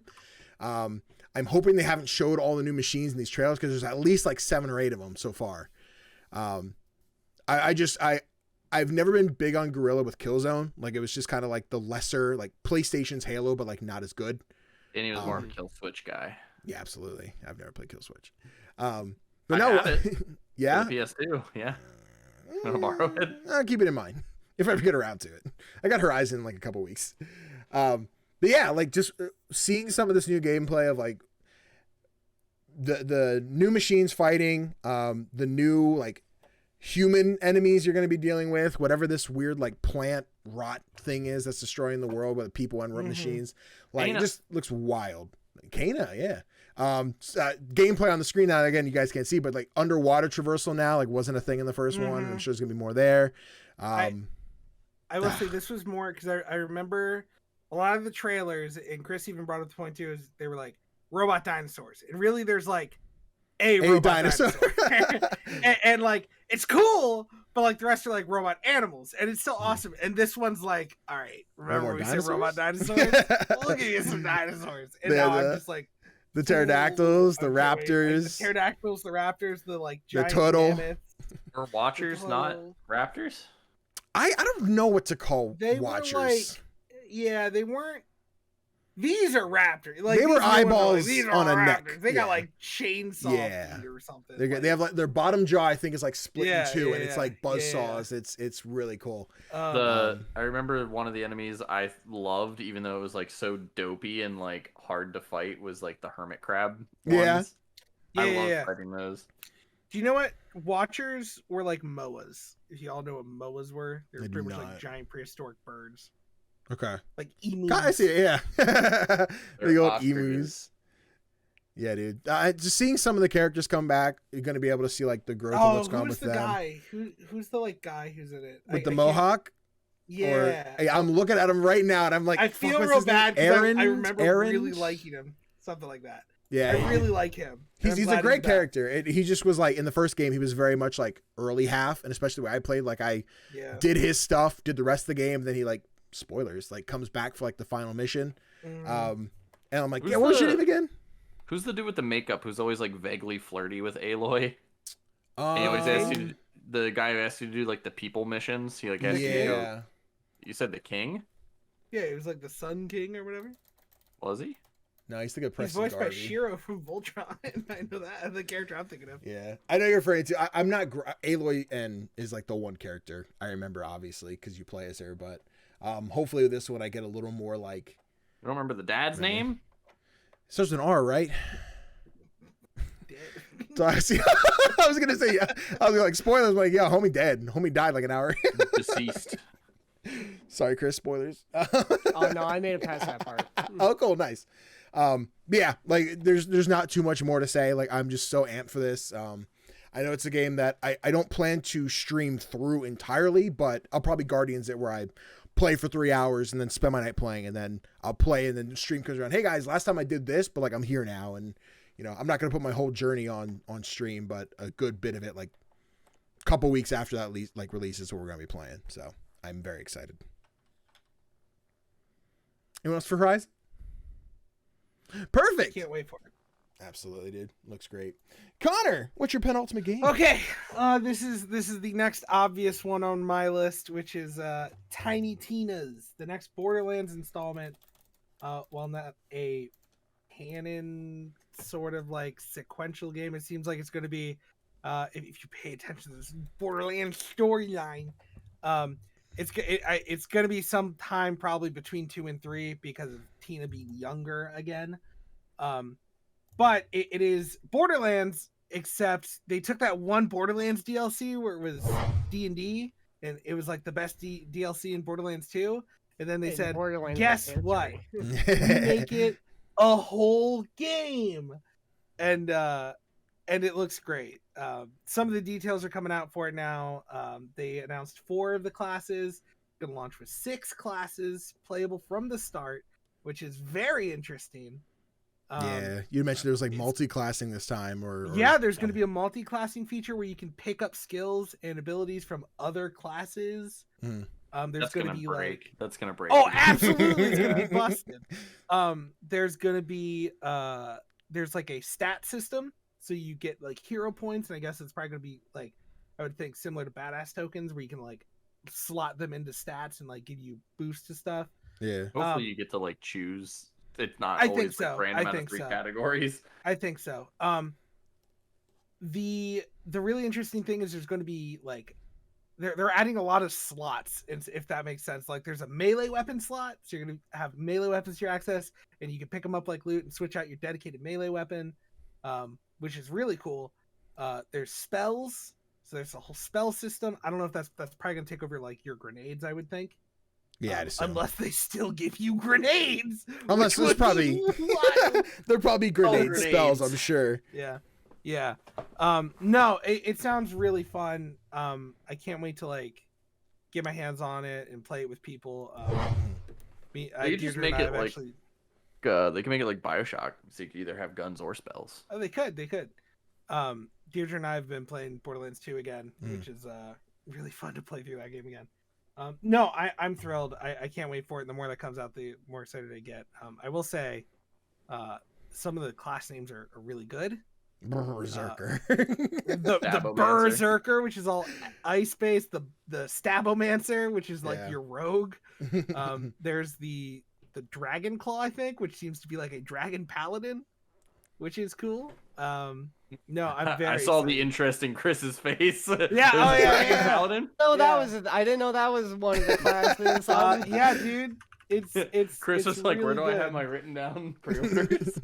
No, see, I've like as soon as like whenever like anything Borderlands comes out, like I always like get the game. I always pre-order it. I always keep a close eye on it. I was keeping an eye on this when I didn't know they released the names. Yeah, there's so far of these 6 classes. There's the Berserker, which is an ice-themed barbarian kind of class.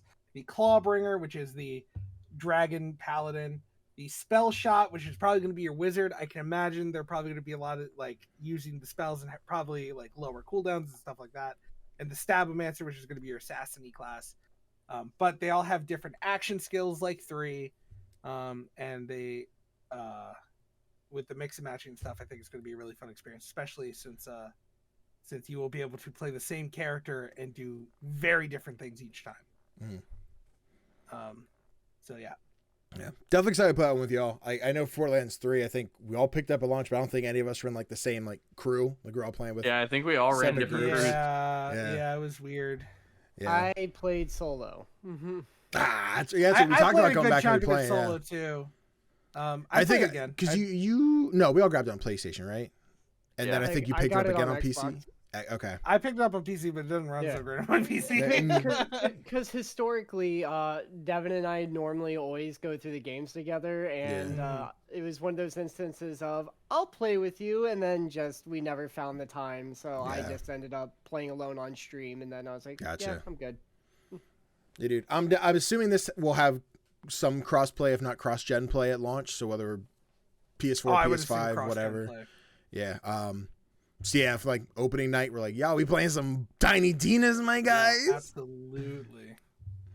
And I Requesting guess off right now. go for it. Go for it. Hopefully, I mean, I know you're like, I'm gonna get it on my PC, not my PS4, but I don't know if it has cross-gen, do you see more of If like... it's announced cross play, I will get it on my PC. If it's not announced cross play, I will. If I still don't have a PS5 by then, I will probably just get it on my PS4 so I can play with you guys. That's fair. Yeah, I think the only other thing like super important to mention is like the cast for this game is like, Oh my god! it's Yeah. what like it's Andy Samberg, Wanda Sykes. That's a big one, I know. Yeah. Wanda Sykes. Will Arnett, and somebody else are I think of the 4 classes. I assume they're gonna like 2 other big name like funny comedy Harry actors. Crews. I wish, dude. Could Could you you imagine, dude? There's still room. There is. There's Andy still Samberg, 2 Wanda classes Sykes, they haven't Will Arnett, announced. Ashley Birch is going to be Tiny Tina. Sure. Of course. I think If she those are the wasn't, we 4 that are riot. big. Like, oh, Will Arnett's going to be the bad guy. I think. Oh. Okay. That is oddly fitting for I'm cool with Will it. Arnett. But another detail about the game, all the characters are going to be fully customizable, I believe. Yep. Because They're Visually, unique character, like- they're not a set character in the story, Yeah. so you get to like mess with them. and That's it's cool. Very exciting. They're very exciting, dude. Can't wait. I knew that was gonna be one on. So like, what I did was I have a list of like in case we missed it, and as we read them, I'm like, all right, cool. I'm gonna highlight this one red, so we have to come back to it. Yeah. And I like the moment I put the list, I'm like, Tiny Tina, red. I'm like, Yeah. You know what I do hope though? I hope that like the overworld, like when you come out of the game, I hope the characters are like already created for us, and they're just like they are like the opposite of the characters you play in the game. That'd be But I really hope you customize the characters that you play. I think that'd be funny. Because then it has something that you can like attach permanently to like Yeah. the real game, you know? Yeah. Very excited. It looks like a really fun game. Anything else for Tiny Tina? I don't know if you were gonna say something there, Connor. Or... I was just gonna say that's all I had to say. Cool. Chris? So this is a game I'm probably the only one in this There it call is. that's even remotely excited for. Elden Ring, just getting it out of the way, February 25th. I was Dude. wondering when you were gonna say it.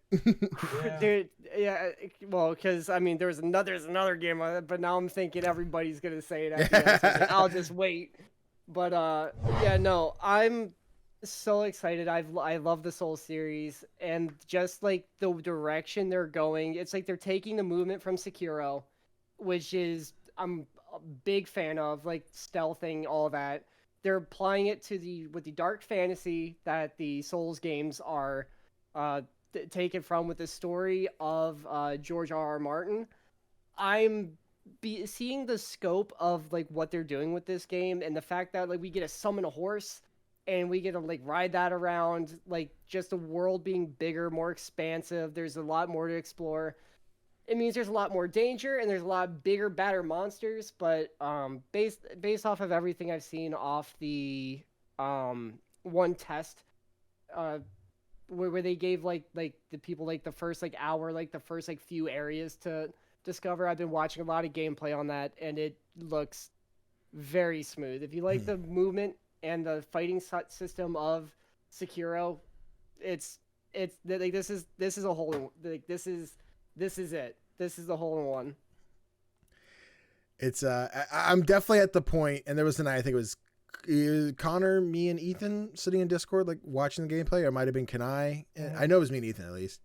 Because Ethan was just like, oh yeah, it's the thing they took from this and the thing they took from that, and then I was like, Dark Souls, yeah. I'm excited for people who are excited, but my history with FromSoft anything is just, let's try it. Maybe this will be the one, and it's never the one. Yeah, no. Because so like I saw a tweet like that, and it's like, because like the thing with the Souls games, it's either you're really gonna enjoy it or you're really gonna hate it. There is no gray area. There is no in between. Mm-hmm. So yeah, like I know like Connor and Danny talk about like not enjoying this series particularly. But yeah, no, I'm like beyond excited. When this won most anticipated game, 2 years in a row. I was a little surprised a little surprised, given the fact that like 2 years in a row. God of War is on there, but like I was like, damn, this really won? Oh well, I mean, I guess there's a part of me that's like, it's because like we finally like we know it's tangible, it's coming and it's here. That's the only thing that and like people have been waiting for years. Yeah, That's like the only thing I could equate it to. One of my favorite things around Elden Ring for the longest time was I somehow stumbled across a YouTube channel called Daily Elden Ring Updates. Nothing today. No, they were uploading like 5-second videos that were just like no new news, and that was it. Awesome. And I'm like, I love the dedication. I also love that this feels salty. It is so good. It was uploaded with disdain. That's awesome. I love that. I'm actually really excited for Elden Ring. I liked the combat of Sekiro. I didn't buy it. When you work at GameStop, you check out the game. So I checked out Sekiro to make sure I'd like it enough for a purchase. And it came out in a gray area where I was like, man, I have so much to play. And like, if I'm gonna play a samurai game, I'm gonna wait for Ghost of Tsushima. So I ended up playing Sekiro, and I like Sekiro a lot. I like the versatility in combat. You don't just have to run up and like hack and slash or guard or parry. You can like dodge around and like avoid the attacks. You can move in stealthily and get in like a major like damage not increase, but a major like damage on the enemies. That way it's like a lot less you actually have to do in like the main fight. I really, really like Sekiro. I made my way through Bloodborne, and I liked Bloodborne mostly because of the aesthetic. I forced my way through it. And I've learned in those games you don't fight for the fight, you fight for the victory, and you like slowly, very very slowly start learning like what you need to do for certain places and what you need to bring and how prepared you need to be for certain areas. And it's all about the preparation to get to the like promising outcome, not necessarily the frustration of getting through it. Because ultimately, it when you see the like whatever is vanquished or like this is dead, whatever pops up when you defeat the monster, that is what makes you feel like a god. Like when you see that happen, it makes you feel so powerful. It does. It is yeah. But I am actually very excited for Elden Ring. I think the magic is the prettiest I've seen in any Souls game. It looks so pretty.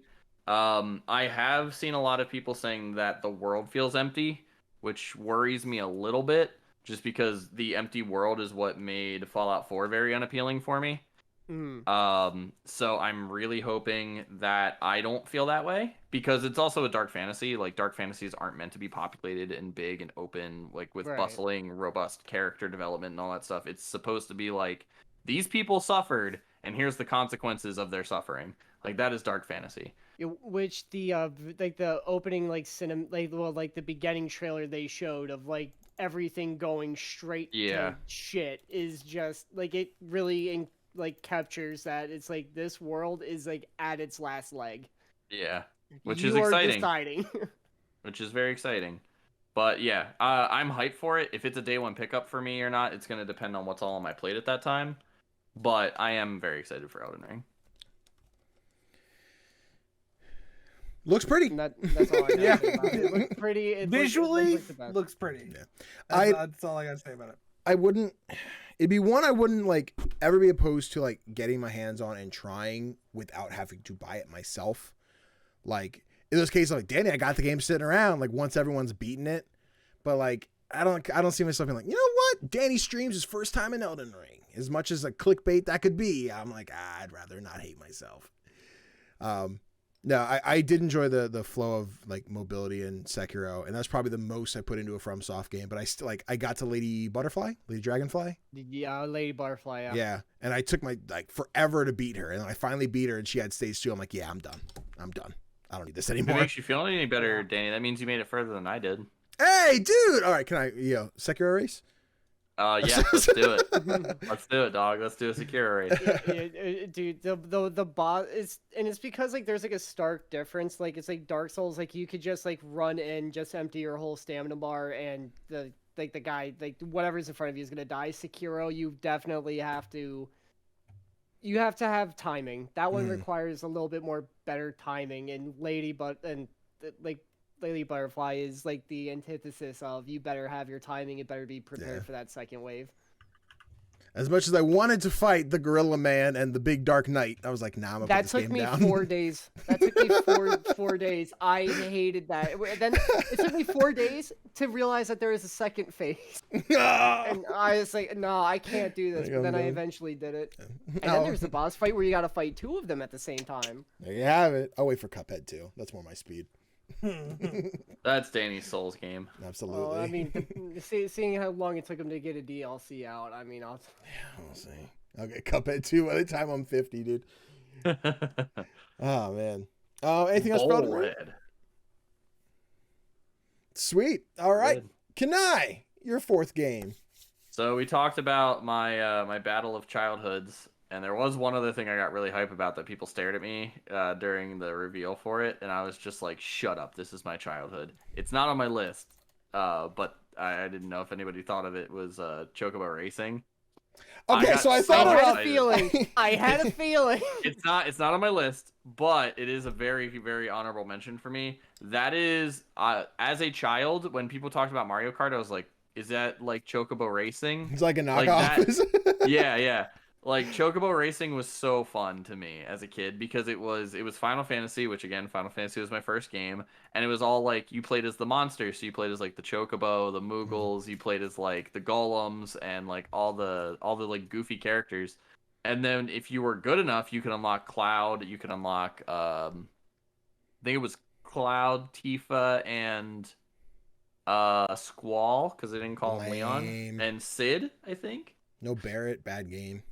But Barrett racist was like chocobos. in the original 7, homie like barely gets any dialogue because it's all swearing. So like back then it was all symbols. I was like, oh man, homie's speaking in fucking wingdings. The actual next game on my list is bam bam bam bam bam bam bam bam bam bam bam bam bam bam Kirby. All right, I was honestly I was debating putting this on my list. It was too. Kirby is my shit, dog. Kirby's been my shit. I remember going to visit my grandma and she'd just be like, "You ready for Kirby?" I was like, "Fuck yeah, I'm ready for Kirby." I mean, obviously I didn't say it like that, but yeah, I was always ready for Kirby. I was telling Connor earlier, I was like, "Dog, I have a Kirby character in my car. I have a sign on my door for when I'm streaming that has Kirby drawn on it. Like, I fucking love Kirby. My Discord image is black and white Kirby from the Kirby manga, and every time I see that Kirby manga, I'm like, you might come home with me today, you cute little fuck." But yeah, dude, I fucking love Kirby. So the fact that homie's getting a 3D adventure in such a like cool idea of Kirby, where he's on this like not dystopian, but I guess post-apocalyptic, like looking area. It's also that aesthetic I love. I love that nature's overcome like modern technology aesthetic. It's one of the reasons I stuck with Horizon for as long as I did the first time through. It's one of the reasons I love The Last of Us so much. But like seeing such a cute, innocent little character in that aesthetic is me like really curious what the story and who the boss is. Yeah. So I'm so fucking excited for Kirby, and it's one of the reasons that probably for like a week I'm not gonna put down my Switch.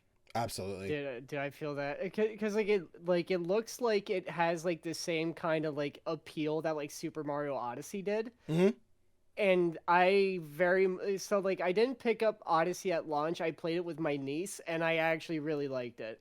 So as long as like it's like in the same vein as that, I will probably like this will probably be my favorite Kirby game, hands down. It looks wild, dude. Really interested to see if there are new forms of Kirby, because with it being this new setting, it lends itself to be like, here's a Kirby that we would have never thought of before. Here's like Blacksmith Kirby, and he like forges stuff that you can use to like reach different areas. Or like, here's this Kirby, or here's that Kirby. I can't wait for Gun Kirby. Yeah, that's what I was gonna say. I was like, then you get post-apocalyptic Kirby, and he shoots all the zombies in the head. Just put Joker's jacket on. I was gonna say, just shoots it would only be the 3rd time Kirby's had a gun now. But yeah, I'm very excited for Kirby in the Forgotten Land. Yeah, Forgotten Land. So I like the way Nintendo is kind of stepping up their franchise, and hopefully this means like now that we figured out how to change static like Kirby, I think has been a 2D platformer for the most part.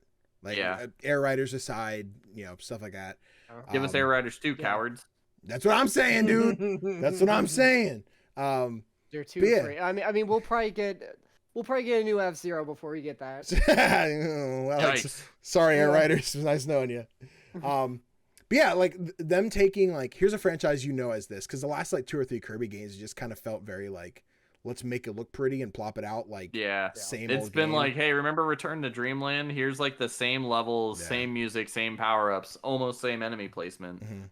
Star and then, Allies, like, like we new had bosses.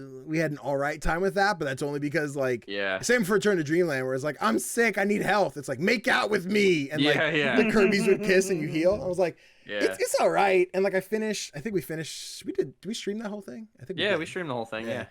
And we had a fun time with it, but it was also just kind of like, okay, well, that was Kirby. It was 3 friends Kirby having Star fun playing Allies. Kirby. Kiss your friends. Yeah. Forgotten Lands being like, cool, a nice new single player Kirby that's not just run to the right, that's not, whatever.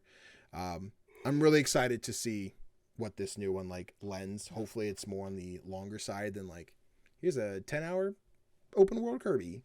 If his deflate breath doesn't deal damage, I'm gonna riot. Agreed. I loved that shit, because I would just at certain levels when I was fed up, I would just fly to the top, and then when something would approach me, I'd just deflate and then go back up, because it would just pop them, and I would just keep going. Yo, Sakurai, why is that not in Smash, dog? Why can't I do that in Smash? Right? Come on. Bad game. Kirby would be too broken. Buff Kirby. He'd be too broken. The Kirby shot of suck him up, jump, and fly away is it's best. Yeah, Forgotten Lands looks wild, dude. Very excited. Anybody else for Forgotten Lands? I love Kirby games. Can't wait for it. Ayo. All right, that should bring us really around. like Planet Robobot. That was all right. It was all right. Play it. Oh, it's actually pretty good. It's pretty solid. Yeah. It's not. Yeah. It's not like the best Kirby, but it's pretty solid. It's got mech. I think Squeak Squad was like the best 3D. I was gonna say game. Squeak Squad was my favorite. That's like the very Squeak first Squad game I was 100%ed. So. Let me see. So we're at my number 5, and is it safe to assume we all have the same number 5? It is not. Wait. It's not No, safe hold to on. assume. I purposely avoided this. Okay. I knew it was going to be brought up. I was gonna say everybody on the count of 3 just say what their number 5 is. And then Connor ruined it. I'm kidding. You helped me ruin it. I know. I did help you ruin it. So do you think so can you assuming you have the same number 5? Or I am assuming yes. Okay. And then so do we want to go with Connor's first since he has the obscure one? Or we do the You know what? bit. Sure. We do the bit and we all still say God of War. I mean, I almost put it on. I'm like, everyone's gonna talk about this. I want to like bring up another game if I can. All right, cool. Let's do this. Let's do the countdown on 3. Everyone say your number 1 most anticipated game, and then we all look at Connor like, what? And then Connor will talk about his game. All right. So on 3, what's everyone ready? Sorry, count down from 3. So 3, 2, 1, go. Ready? 3, 2, 1, go. God of War Ragnarok. Nice death. Okay, Connor. All right. Okay, I'll give you that one, dog. So I'll give you that one. I knew I was gonna get to talk about God of War anyway, right? Sure. I knew it. I knew I was gonna get to talk about it. So I'm like, if I can, I'll bring a little spotlight into another game. Absolutely. Now, Have a Nice Death was probably one of the more charming trailers I've seen in a while. And just the art style, the like emotion of it, the aesthetic, the gameplay, all looked really good. And I believe it is a roguelike too, which is just right up my alley. Yep. So I'm very excited. It seems like it's gonna be a great game. I mean, I didn't beat it, but like I picked up Hollow Knight on art style alone. And that's a 2D Metroidvania Souls-like game, which is like, I love Metroidvanias, but Souls-like not so much, but like still enjoyed it. I think Have a Nice Death is going to be like Hollow Knight, but I'll have way more interest in it gameplay wise. I just can't like it's a really charming game, and I will probably get that one day one just because I want to get my hands on that cute little character. Absolutely, dude. So Connor was sitting here and he was like, what game do I pick? Oh God, I feel like I haven't found a good list. And I sat there and scrolled down a list and I was like, were you not super excited for Have a Nice Death? And he was like, is that the one little Reaper guy? And I was like, yeah. And he's like, and I just heard the clacking on the keyboard. And I'm like, yeah. He's like, yeah, like.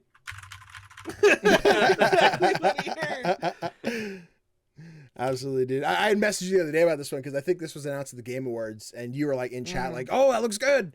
I agree. Love the art style. Looks really fun. It gives me like obviously Hollow Knight. I don't want to say Dead Cells because not really, but I guess just because roguelite. But it gave me 2D DMC vibes just because of like how stylish the combo system looked. Yeah, it looks great. I'm so excited for that one. As soon as I have IGN's like preview footage playing now, yeah, dude, I think this looks great.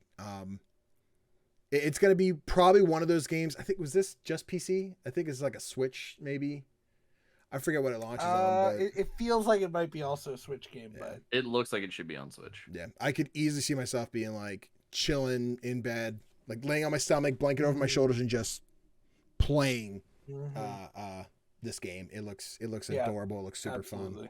I could be invested in this for days, dude. Chris, I don't know if you're like know what we're talking about, or if you're just kind of I have absolutely no context. Yeah, so it's a roguelite where you play as this little skeleton, a little Grim Reaper, really adorable, just action platformer roguelite, roguelike light. I'm not sure which one this is. I'm not sure. Yeah, without more being shown, I think it's hard to say. Yeah, we need to see some gameplay for that one. Yeah, it looks adorable. It looks really fun. If I'd say if you like Hollow Knight, if you're interested in Hollow Knight, it's got a very similar vibe. So very cool looking game. Good pick, Connor. I like that one. Highlight the fucking Also, indies. bringing up Hollow Knight, really surprised no one brought up Silk Song. Gotta say. I wanted to, dog. Yeah. So can I said the other day, he's like, you or Connor could put Tunic on there. I'm like, I want to, dog. Tunic has been on my most anticipated 3 years in a row. I gotta show something else. God. I gotta show something else. Ring. Come on. I love Tunic. I really do. But man, release it, man. Yeah. But yeah, this is another one that I was really looking forward to, and I didn't even think about it for this list. But yeah. Have a nice death. And you start the update on Tunic channel. No update on Tunic. No new information. Okay, so the obvious choice that I hipstered out of. So there's this great new game, Advance Wars 1 and 2 reboot. Yeah, dude. So we're all really excited. Knife thing. Teenage Mutant Ninja Turtle. Connor, I almost picked it. Connor, I feel you because I almost had Gotham Knights be my last pick. Yeah. But I was like, I'd be lying if I picked this over God of War. Yeah, no. If I didn't know I'd get a chance to talk about it, I would have picked God of War. Right. Mm-hmm. Absolutely. Yeah, I think God of War was a safe bet. It was because you were talking a little bit leading up to it, like clones, is that like DLC cool? I'm like, yeah, dude, DLC because I figured if anything, if we tried to avoid picking the same games, like God of War was probably the one. I'm like, we're all gonna pick it. Yeah, that one was like unavoidable. I feel like. Yeah, which is the weird thing where it's just like, man, everyone's so excited for God of War. Weird, Elden Ring got most anticipated, but okay. Souls fans have been begging for this for years, and it's finally happening. I feel it for sure, man. Oh, yeah, fuck. no, I think we all had a pretty crazy reaction when we beat that game. I know I called Danny instantly. Yeah. Were you streaming when I called you? Yes. So it was great because I think I was unemployed at the time, so I just binged through God of War. Right. And there was one night at like 2 a.m. I finished it, and I got the amazing. I mean, I don't have to spoilers for God of War. Warning. Yeah. I was about to. We've all beaten it, right? Like, it's a dumb question. For a 4-year-old gamer. Yeah. Got that. Absolutely, baby. Fuck you, Sigrun. Yeah, dude, the big Loki reveal that Trace is like, I don't know why they keep calling it like Loki. And I'm like, what the fuck? And I'm like, guys, someone beat this fucking game. Dude, when I got to that moment, like I was just like playing it like on stream, and I'm just like hearing it, like I paused and I go, what did he just say? I had like that moment of realization. It was such a good, and like the ending and how like the emotion of it all, the music and everything was like, it was very good. It made me a little misty eyed. I wouldn't lie. I remember when I beat it, I was streaming it, and Danny was like, "Can I go back to the house right now?" Yes. And I was like, "What?" And you're like, "Go back to the house. It's not over yet." And I was like, "Yeah, okay, I'll go back to the house." So I went back, and they did the whole like, however long later, and Thor's outside, and they're like, "Oh." And they show the Mjolnir. I was like, oh! Dude, as soon as I saw Mjolnir, I that was it. I was done. I wanted a sequel like right then and there. I wanted to learn time travel. Who else is expecting Kratos to just get absolutely clapped in the beginning of the next one again? Yes. Honestly, if it's just another boulder fight, dude. Yeah. Bam. Thor's gonna beat his ass, and it's gonna be like, what? No. Yeah, no. I'm excited. So with the same thing Kanai said, sorry, Chris, I wanted to, because Kanai had mentioned his thing. When he was streaming it and he was just like, all right, guys, we beat this boss. I think we're just going to call it a night. I'm like, Kanai, you are literally at the end. Just like you're going to get a cutscene and you're at the end. Yeah. Like, yeah. Might as well keep going. And then he had the whole Loki thing. I'm like, yeah, buddy, let's go. Yeah, go ahead, Chris. You were saying. Yeah, the one thing that I hope they really carry over from the previous game was the way they handled cutscenes.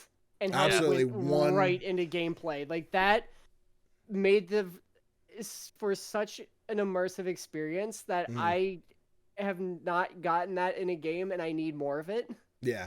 Because, like, the fact that it's, like, you have the moment, and then, like, it lets you sit with it is the most powerful thing.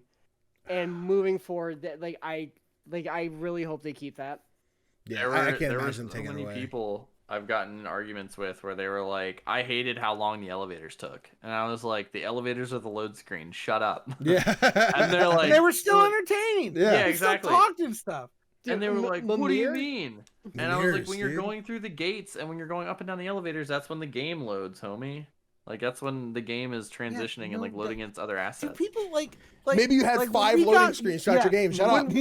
When we got into the era of no loading screens, did people really think the game didn't have to load at all? Right. Yes, Yeah, Connor. perfectly SSD. loaded. Oh my god. But I love how, like, even, like, in those moments of, like, waiting, like, Mimir was telling you a story. He was giving you lore. He Mimir was like, giving my you favorite something character. to go on. And it's like, to, like, fill, like, that empty space. And, like, you were always, like, aware of kind of, like, you could, like, piece together, like, where things were going to go. Mm-hmm.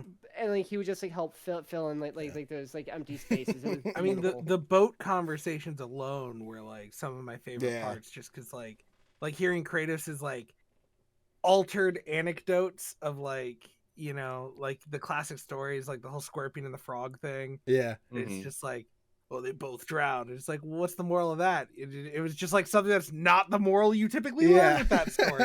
And it was just like, oh wow, that's a take. And no, I loved it. And that game was really good. Probably my favorite thing about the entirety of that game was that if you didn't play the original games, you not only got a very different experience because you were almost experiencing the game from Atreus's point of view. Yeah.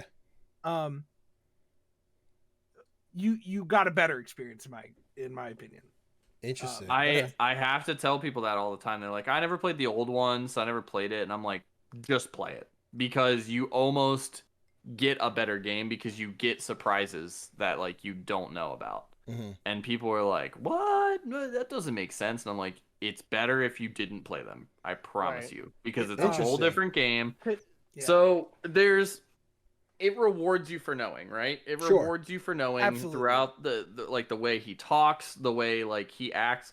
There's this thing on TikTok I saw when it was it's Atreus. He's like, oh, how do you know? And then it just showed a clip of him just murdering gods. Yeah. And it was him, and he's just like it's his very, like, stoic, stone face, like, response to it.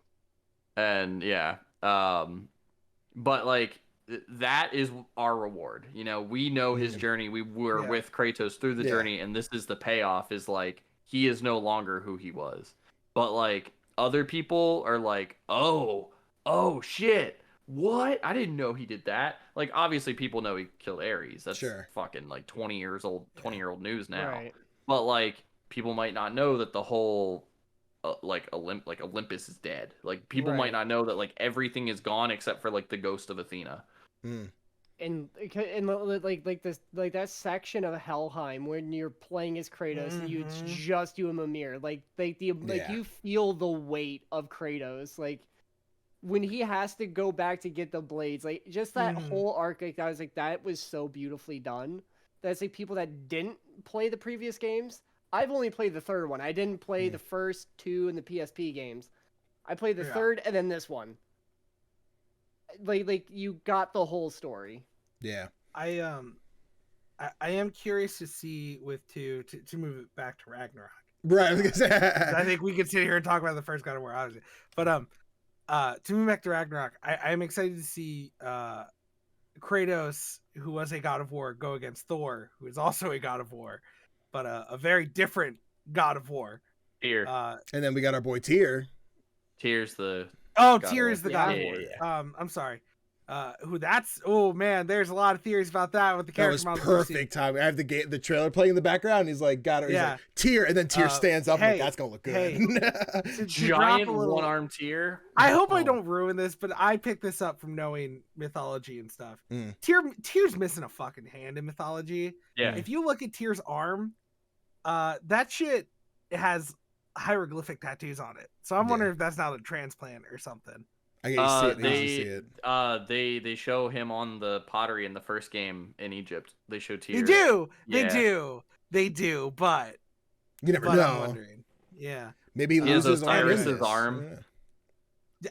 That'd be sick. That'd be such a good crossover. Anyway, no, I'm really excited to see how like they match up, because the Greek mythology had very different takes on gods than the Norse did, and we're gonna see that clash, and I'm very excited to see that in action. Yeah, dude. Really hoping the whole thing looks insane. Like I'm insanely excited for from the trailers, and maybe this is just hype to like Kratos is gonna have issues, but like a lot of the trailer like shows Kratos getting like clapped. Like just the random, like the alligator thing, some like, I think it's a centaur, like pins him in the ground and beats the shit out of him. Like, I think it's doing a potential transition story of like what we know from the end of the first one, like the prophecy of Atreus has got to kill his dad, you know, presumably, and whether we have the chance to change that, whether that's absolutely what the case is going to be, or if like we read the lore wrong, like as Kratos, like what does that mean? Because I don't know if anyone else was aware. Like I think we all assumed this was a trilogy, but it is just 2. So like this is the end of the story.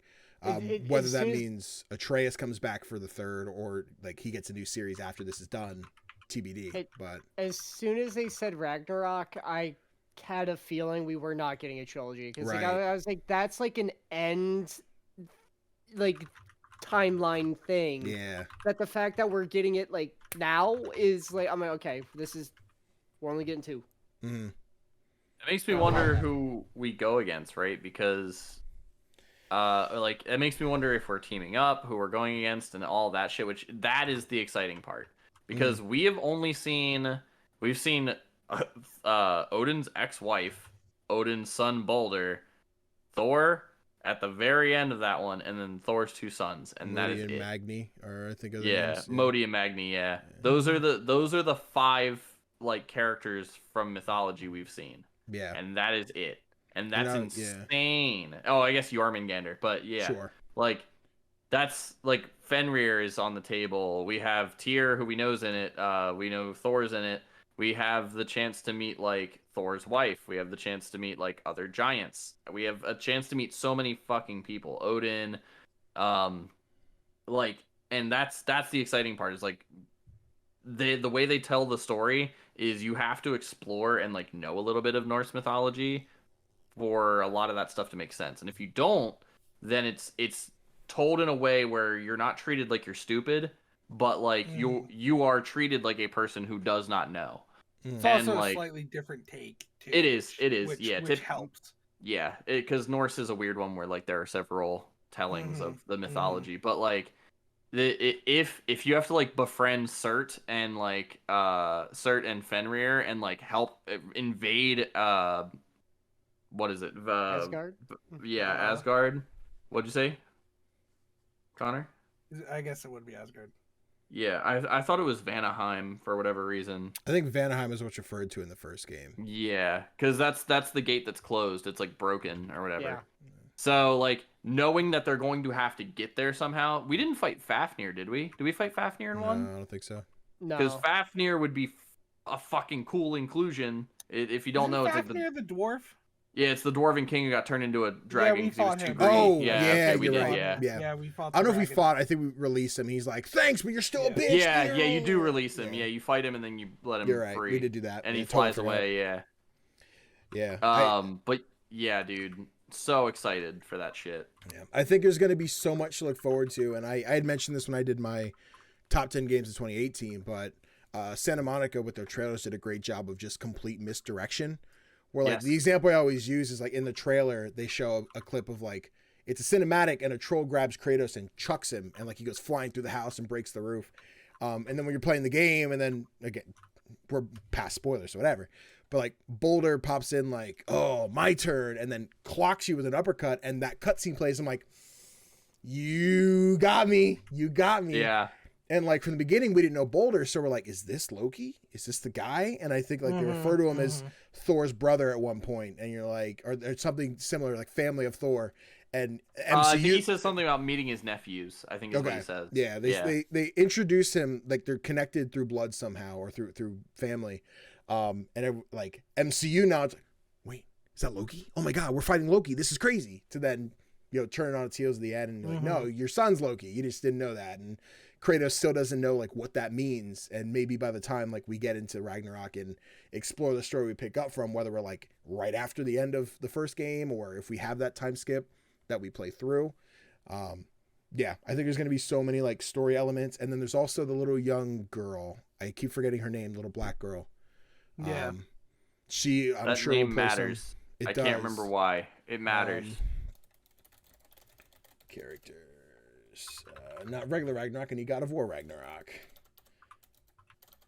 But yeah, dude, I think this is currently we don't have a release date for it.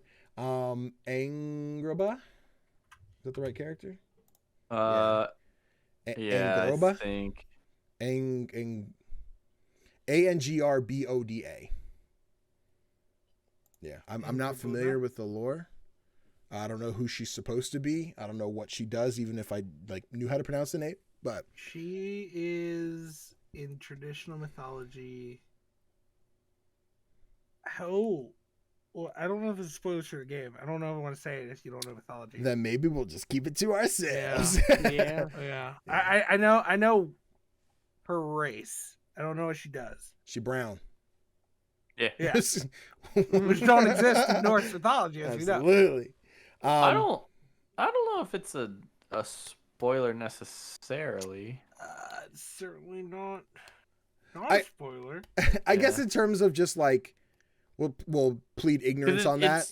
It's traditional depiction, not Sure. Like if I go out now and look it up, I'm like, oh, cool, she's gonna do this in the game. I suppose I don't know who she is, and then she does a thing in the game, and the fan's like, yeah, of course, you should have known that. Did you take history? I'm like, nope. I think it'll be a fun reveal for those who don't know, whether that's 2 of us, 3 of us in the call, or the 2 people who will see the video. But yeah, man, I'm very, very much looking forward to seeing like these characters grow and what else is going on with Kratos and Atreus, especially as Atreus becomes a man. So apparently you pronounce it. Is it Angisbolda? I think is how you pronounce it. Apparently the R is pronounced like a Z. Ooh, which is weird. That's At least according exotic. to the original depiction Wikipedia. Oh man, yeah, I think that's a great, like, most anticipated, something we're all looking forward to. A game we all love the first one of. Having that moment where again, I think it'll be another one I'd love to stream through, but like it'd be like, do I wait a day to play this game again, or do I just play the game? But currently just a 2022 release date, no official date. I know it initially was planned for last year, got delayed. They didn't say why, but then Chris Judge was like, hey, by the way, I hurt myself during mocap, so that's why the game's delayed. Everyone's like, I can't be mad at you, Christopher Judge. Take your time. But any other thoughts on God of War? No, I think Can't come soon enough. Yeah, Absolutely. Same. Well, sweet. Now that we've named all of our most anticipated games, I'll fly through this real quick because I have a list of, in case we missed it, other games rapid fire. Started for the beginning of the year. And we don't have to necessarily talk about these, but if you have like small interjections, feel free to be like, cool, awesome. First big game at the beginning of the year, the Uncharted Legacy of Thieves collection. I'm very excited for that because as long as you own Uncharted 4 or Lost Legacy, you get like the $20 upgrade. for the PS5. So Connor finally gets to play them. absolutely. Not all of them. Dog, you know you can borrow. Did you not get the free Nathan Drake collection on PlayStation Plus? I don't know if I did. Well, then here's the disc. Come get it. Okay. Life is Strange Remaster Collection, One and Before the Storm, Dying Light 2, Stay Human, coming out in February. Not one I think we're all into, but Sons of the Forest. What is that? Is that a sequel to Forest? Yeah. Okay. I still never played that. Yeah, I didn't either. I know some people in like chat and stuff like The Forest. I'm not particularly invested. I thought maybe it might be a Connor game, but I think it's about cannibals. sounds like it. You know me, famously, iconically into cannibals. I know you are. Let's see. We mentioned Stalker, Saints Row reboot coming out in August. Mentioned Starfield. Mentioned Plague Tales. Another indie game, Advance Wars 1 and 2 reboot cam. Bayonetta 3 is supposed to be out this year, hopefully. Wow, very that's like cool, just man. got announced. Kind of surprised. So it got announced at the Game Awards in like 2019, I think. Oh, And did it? Then it just disappeared, and then they Oh, finally shut up showed then. it this last year. They literally just showed like Bayonetta like dying or something, and then 3, and that was it. It was the same event we got the Joker announcement for Smash. I can't wait till she shows up to solve a problem, and Nero's also there to solve a problem, and they just clash swords. Are they confirmed in the Same universe, yeah. Ooh, okay, wait. Now I'm excited. Let's see. A couple indies. We've got Coffee Talk Episode 2, Hibiscus and Butterflies. Fun little like visual novel. We make coffee. Oh, okay. Was that the one where you're like running a coffee shop? Yeah. I didn't play the first. I played the demo, but I really liked it. I have it sitting there on my Sure. PlayStation. Curse to Golf. You like golf, and as you progress, like these gods of golf like join you. Like, oh, you've learned how to putt. Let me give you new powers. It looks super adorable. That sounds fun. Yeah. Ghostwire Tokyo from Bethesda, supposed to be out this year. Ooh, I'm excited for that game because I have no fucking clue what it is. Yeah, I definitely want to see like not cinematic trailer gameplay, like just like here's 20 minutes of what you're doing. I would be cool. But I'm still excited for it. After Deathloop, I'm kind of on like a Bethesda high, so I'm cool. There's another spooky looking game that was just announced by Konami. That the game is yeah. I forget what that one was called because I thought it was Ghostwire. Ghostwire. I thought it was Ghostwire Tokyo, and then when they said Konami, I was like, oh, it's Silent Hill, and then it wasn't. And I was like, the It's fuck something is this? else. Yeah, that was Game Awards, I think, whenever they announced it. Let's see, Gotham Knights. I know Chris mentioned that one briefly earlier. Really excited for that one. Mentioned Kirby already. Yes, sir. Mario and Rabbids Sparks of Hope. I think anyone play Mario and Rabbids the first one? It is called Slitterhead. That's the one. Yep. Oh, right, because that sounds racist. Yeah, I forgot about that one. See, I try to put racial slurs out of my mind. Let's see. Yeah, Mario and Rabbids, super excited. Like that was one when it got revealed. I'm sitting in a cabin of dudes like, do people like this game? Like, fuck yeah, they do, or I do. I remember. I was one of the people who, when I saw the trailer, shit on it because I'm like, this is gonna be a mess. Yep. And then everyone was like, it's actually good, and I Yeah. haven't played it yet, but I took my comments back. I was like, damn, Yeah. people like it. I'm very excited. When parents are like, "Is that a good game for my kid?" I'm like, "No, get him one of the other not Mario at all. games. Literally isn't any of the like- other Mario games." Yeah, this is an XCOM clone with Mario and Rabbids, and I loved playing it. I love seeing the different recreations of all like the characters, like Rabbid, Donkey Kong. You know, a bunch of like really funny, goofy characters that were just fun. And I can't wait to see what else they do in this one because we have Rosalina. Speaking of XCOM, then we have Marvel's Midnight Suns. Another, I think I am excited for that. I'm intrigued. I don't usually like XCOM games. I but, think if they're wrapped with I'm a intrigued. franchise I'm interested in, I'm down. So Midnight Sun might be one I pick up. Few more. We got Multiverses, the new free-to-play Smash clone with Warner Brothers characters. Game I totally forgot existed was Redfall, the other Arcane game, like the Left 4 Dead with vampires looking game. They announced that game, one. That one looks exciting.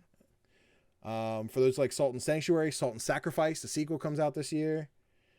For me, Shovel Knight Dig, which is another spin-off for Shovel Knight that I can't wait to play. Sonic Frontiers drops this year. the Yeah, new I'm- open world I'm- Sonic.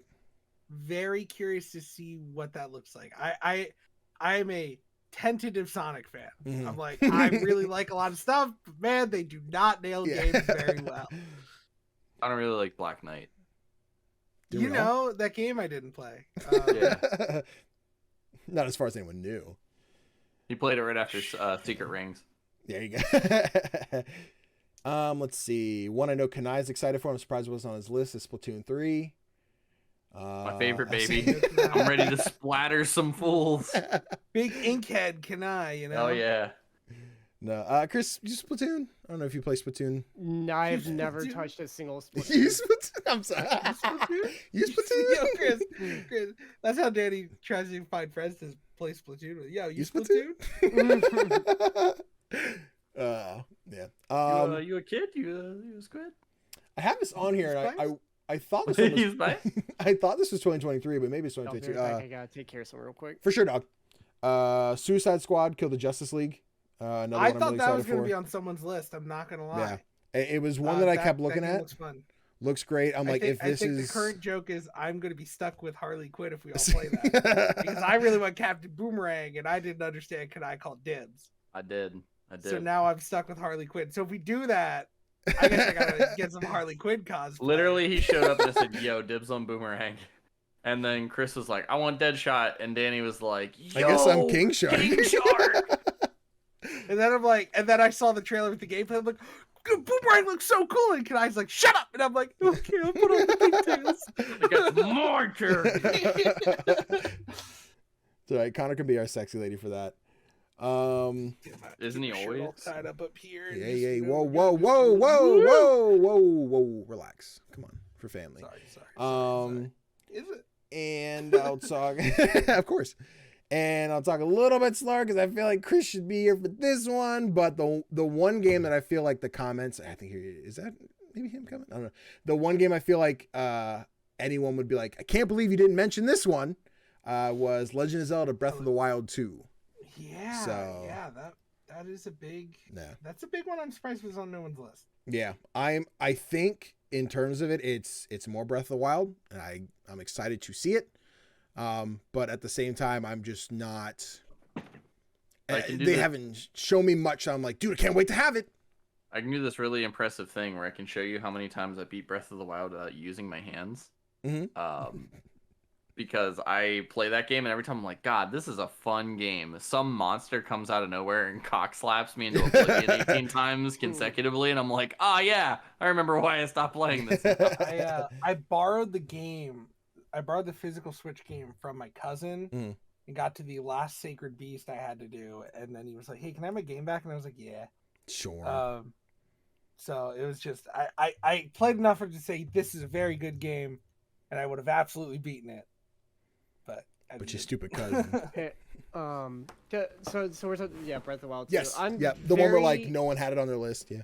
So like, I wanted to put it on my list in some capacity because I am excited for it. Mhm. I was a big fan of Breath of the Wild.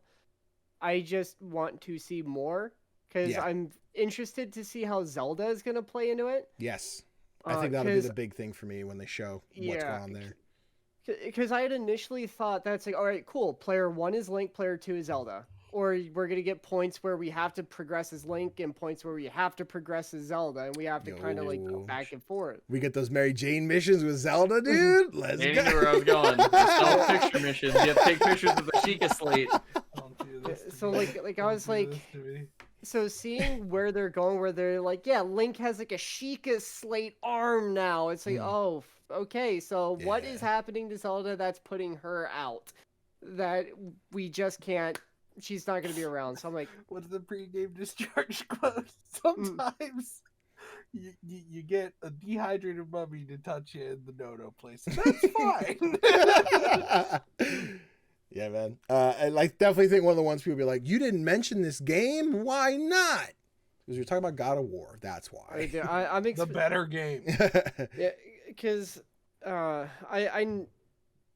because Danny, I think it was you posted a thing on Twitter about it, about Yes. like about the games, and I'm like, this is like such like a good year Mhm. 4 games. That's like the game of the year from like each respective of like their respective years are going head to head. Yep. This is going to be a good year to see like where everything is going to fall into place. There's a lot of weird posts. thing though is we're just getting another game of the year where it's probably going to be Zelda, God of War, and fucking because they all went at the same time, didn't they? Or am I wrong? So Breath of the Wild was 2017, and so was Horizon. Right. So the bit now is like a game got Horizoned, which means it was such a good game, but everything went to everybody else. So like, trying to think what 2019's was. 2020's was Ratchet and Clank got Horizoned. Like, didn't get anything. 2021 was Psychonauts too. Yes.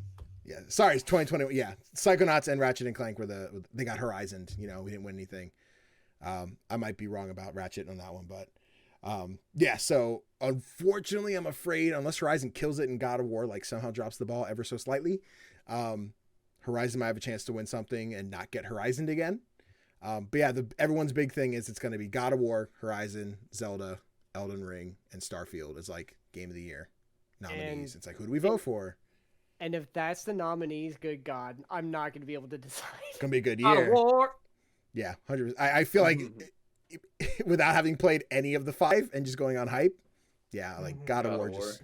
Yeah, like just like God of War has it in the bag. I think it comes down to what the like, because like again, like Nintendo just is like under like in safe, like locked away by like tens of thousands of keys. Like we still don't know as much as we think we do. Yeah. But all we know, 2021 is going to be 2022. 2021 was pretty good, but 2022 is going to be a great year for games for everybody. So after going about an hour and 15 minutes longer than we intended, guys, thank you so much for watching this podcast. I hope you enjoyed. Let us know in the comments what games you're excited for. What did we mention that you're excited for as well? And what games did we totally skip out on? Did we didn't mention period that you're looking forward to? Before we sign off, let's do some plugs. Chris, you can tell humans about yourself, where they can find you on the interwebs. I'm a variety. I mean, Chris_RV2 on like everything. Twitch, YouTube. I almost said something completely wrong for TikTok. Musically.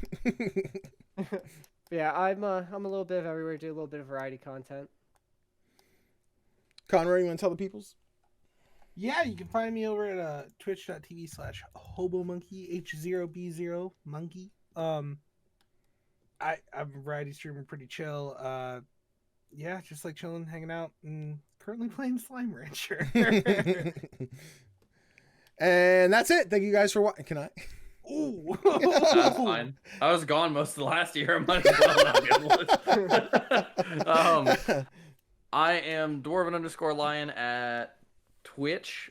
I have a YouTube channel. If you follow it, hey, bonus points to you. I sometimes post my stream stuff on there. I have very, very few at the moment. I think it's Ghost Runner and No Straight Roads. I think most of No Straight Roads. And then it's gonna be the Pokemon Nuzlocke when I get around to uploading the rest of it and like updating all the stuff to it. But yeah. I do stuff sometimes. I'm doing stuff with one of these guys right now. Playing the Hello. But yeah. That's Halo, by the way.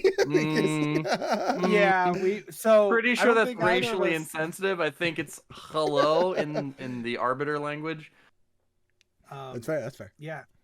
No, neither of us have played it before, so there you go. And we're doing a great job of absorbing the story through Grunt Birthday Party. It has been enjoyable watching the chaos. I can't wait until somebody gets headshot in a cutscene and it still triggers. It's like, Chief, our guys are dying. Yeah! Oh man, but yes, be sure to check out everybody. Links will be in the description as well for their main platforms. Probably have Twitch in there, and then you can find them otherwise. Thank you guys again for watching. Look forward to more PlayLog this year. I know I announced this last year and we kind of just did 2. We did Ratchet with Connor and we did Resident Evil with Chris. I'd like to take the time this year to actually like invest more. I love talking about video games, and hopefully they won't all be 2.5 hours, but having that opportunity to sit down and like reflect thoughts with either 1, 2, however many people are just kind of hanging out and want to talk about a game. So with all these games coming out this year, I'm sure there'll be plenty of times we can sit down and talk about our experience with Legends Arceus. I'd love to get the 4 of us back together for Ragnarok when we all finish that. So Yeah, I was about to say Ragnarok. I'd probably expect all 4 of us. yeah, I'm gonna play it for 80 hours and not beat it just because I don't want it to be over. yeah. Like something I want to kind of change for this year, and like I guess it'll depend like who's on when. But not necessarily being like, we got to beat the game to talk about it, but at least like, hey, I'm invested, I have this much. And then if we do something like that and then come back for like a spoiler cast where we're talking about, here's the plot, here's the things that we didn't talk about in the review, you know, follow-ups, but we can cross those bridges when we come to it. But once again, guys, thank you so much for watching. Make sure you hit the like button. And if it's your first time checking out the content and you want to stick around and see some more, do yourself a favor, hit the subscribe button and the notification bell. That way you get notifications every time a new video comes out. And I'll see you guys next time.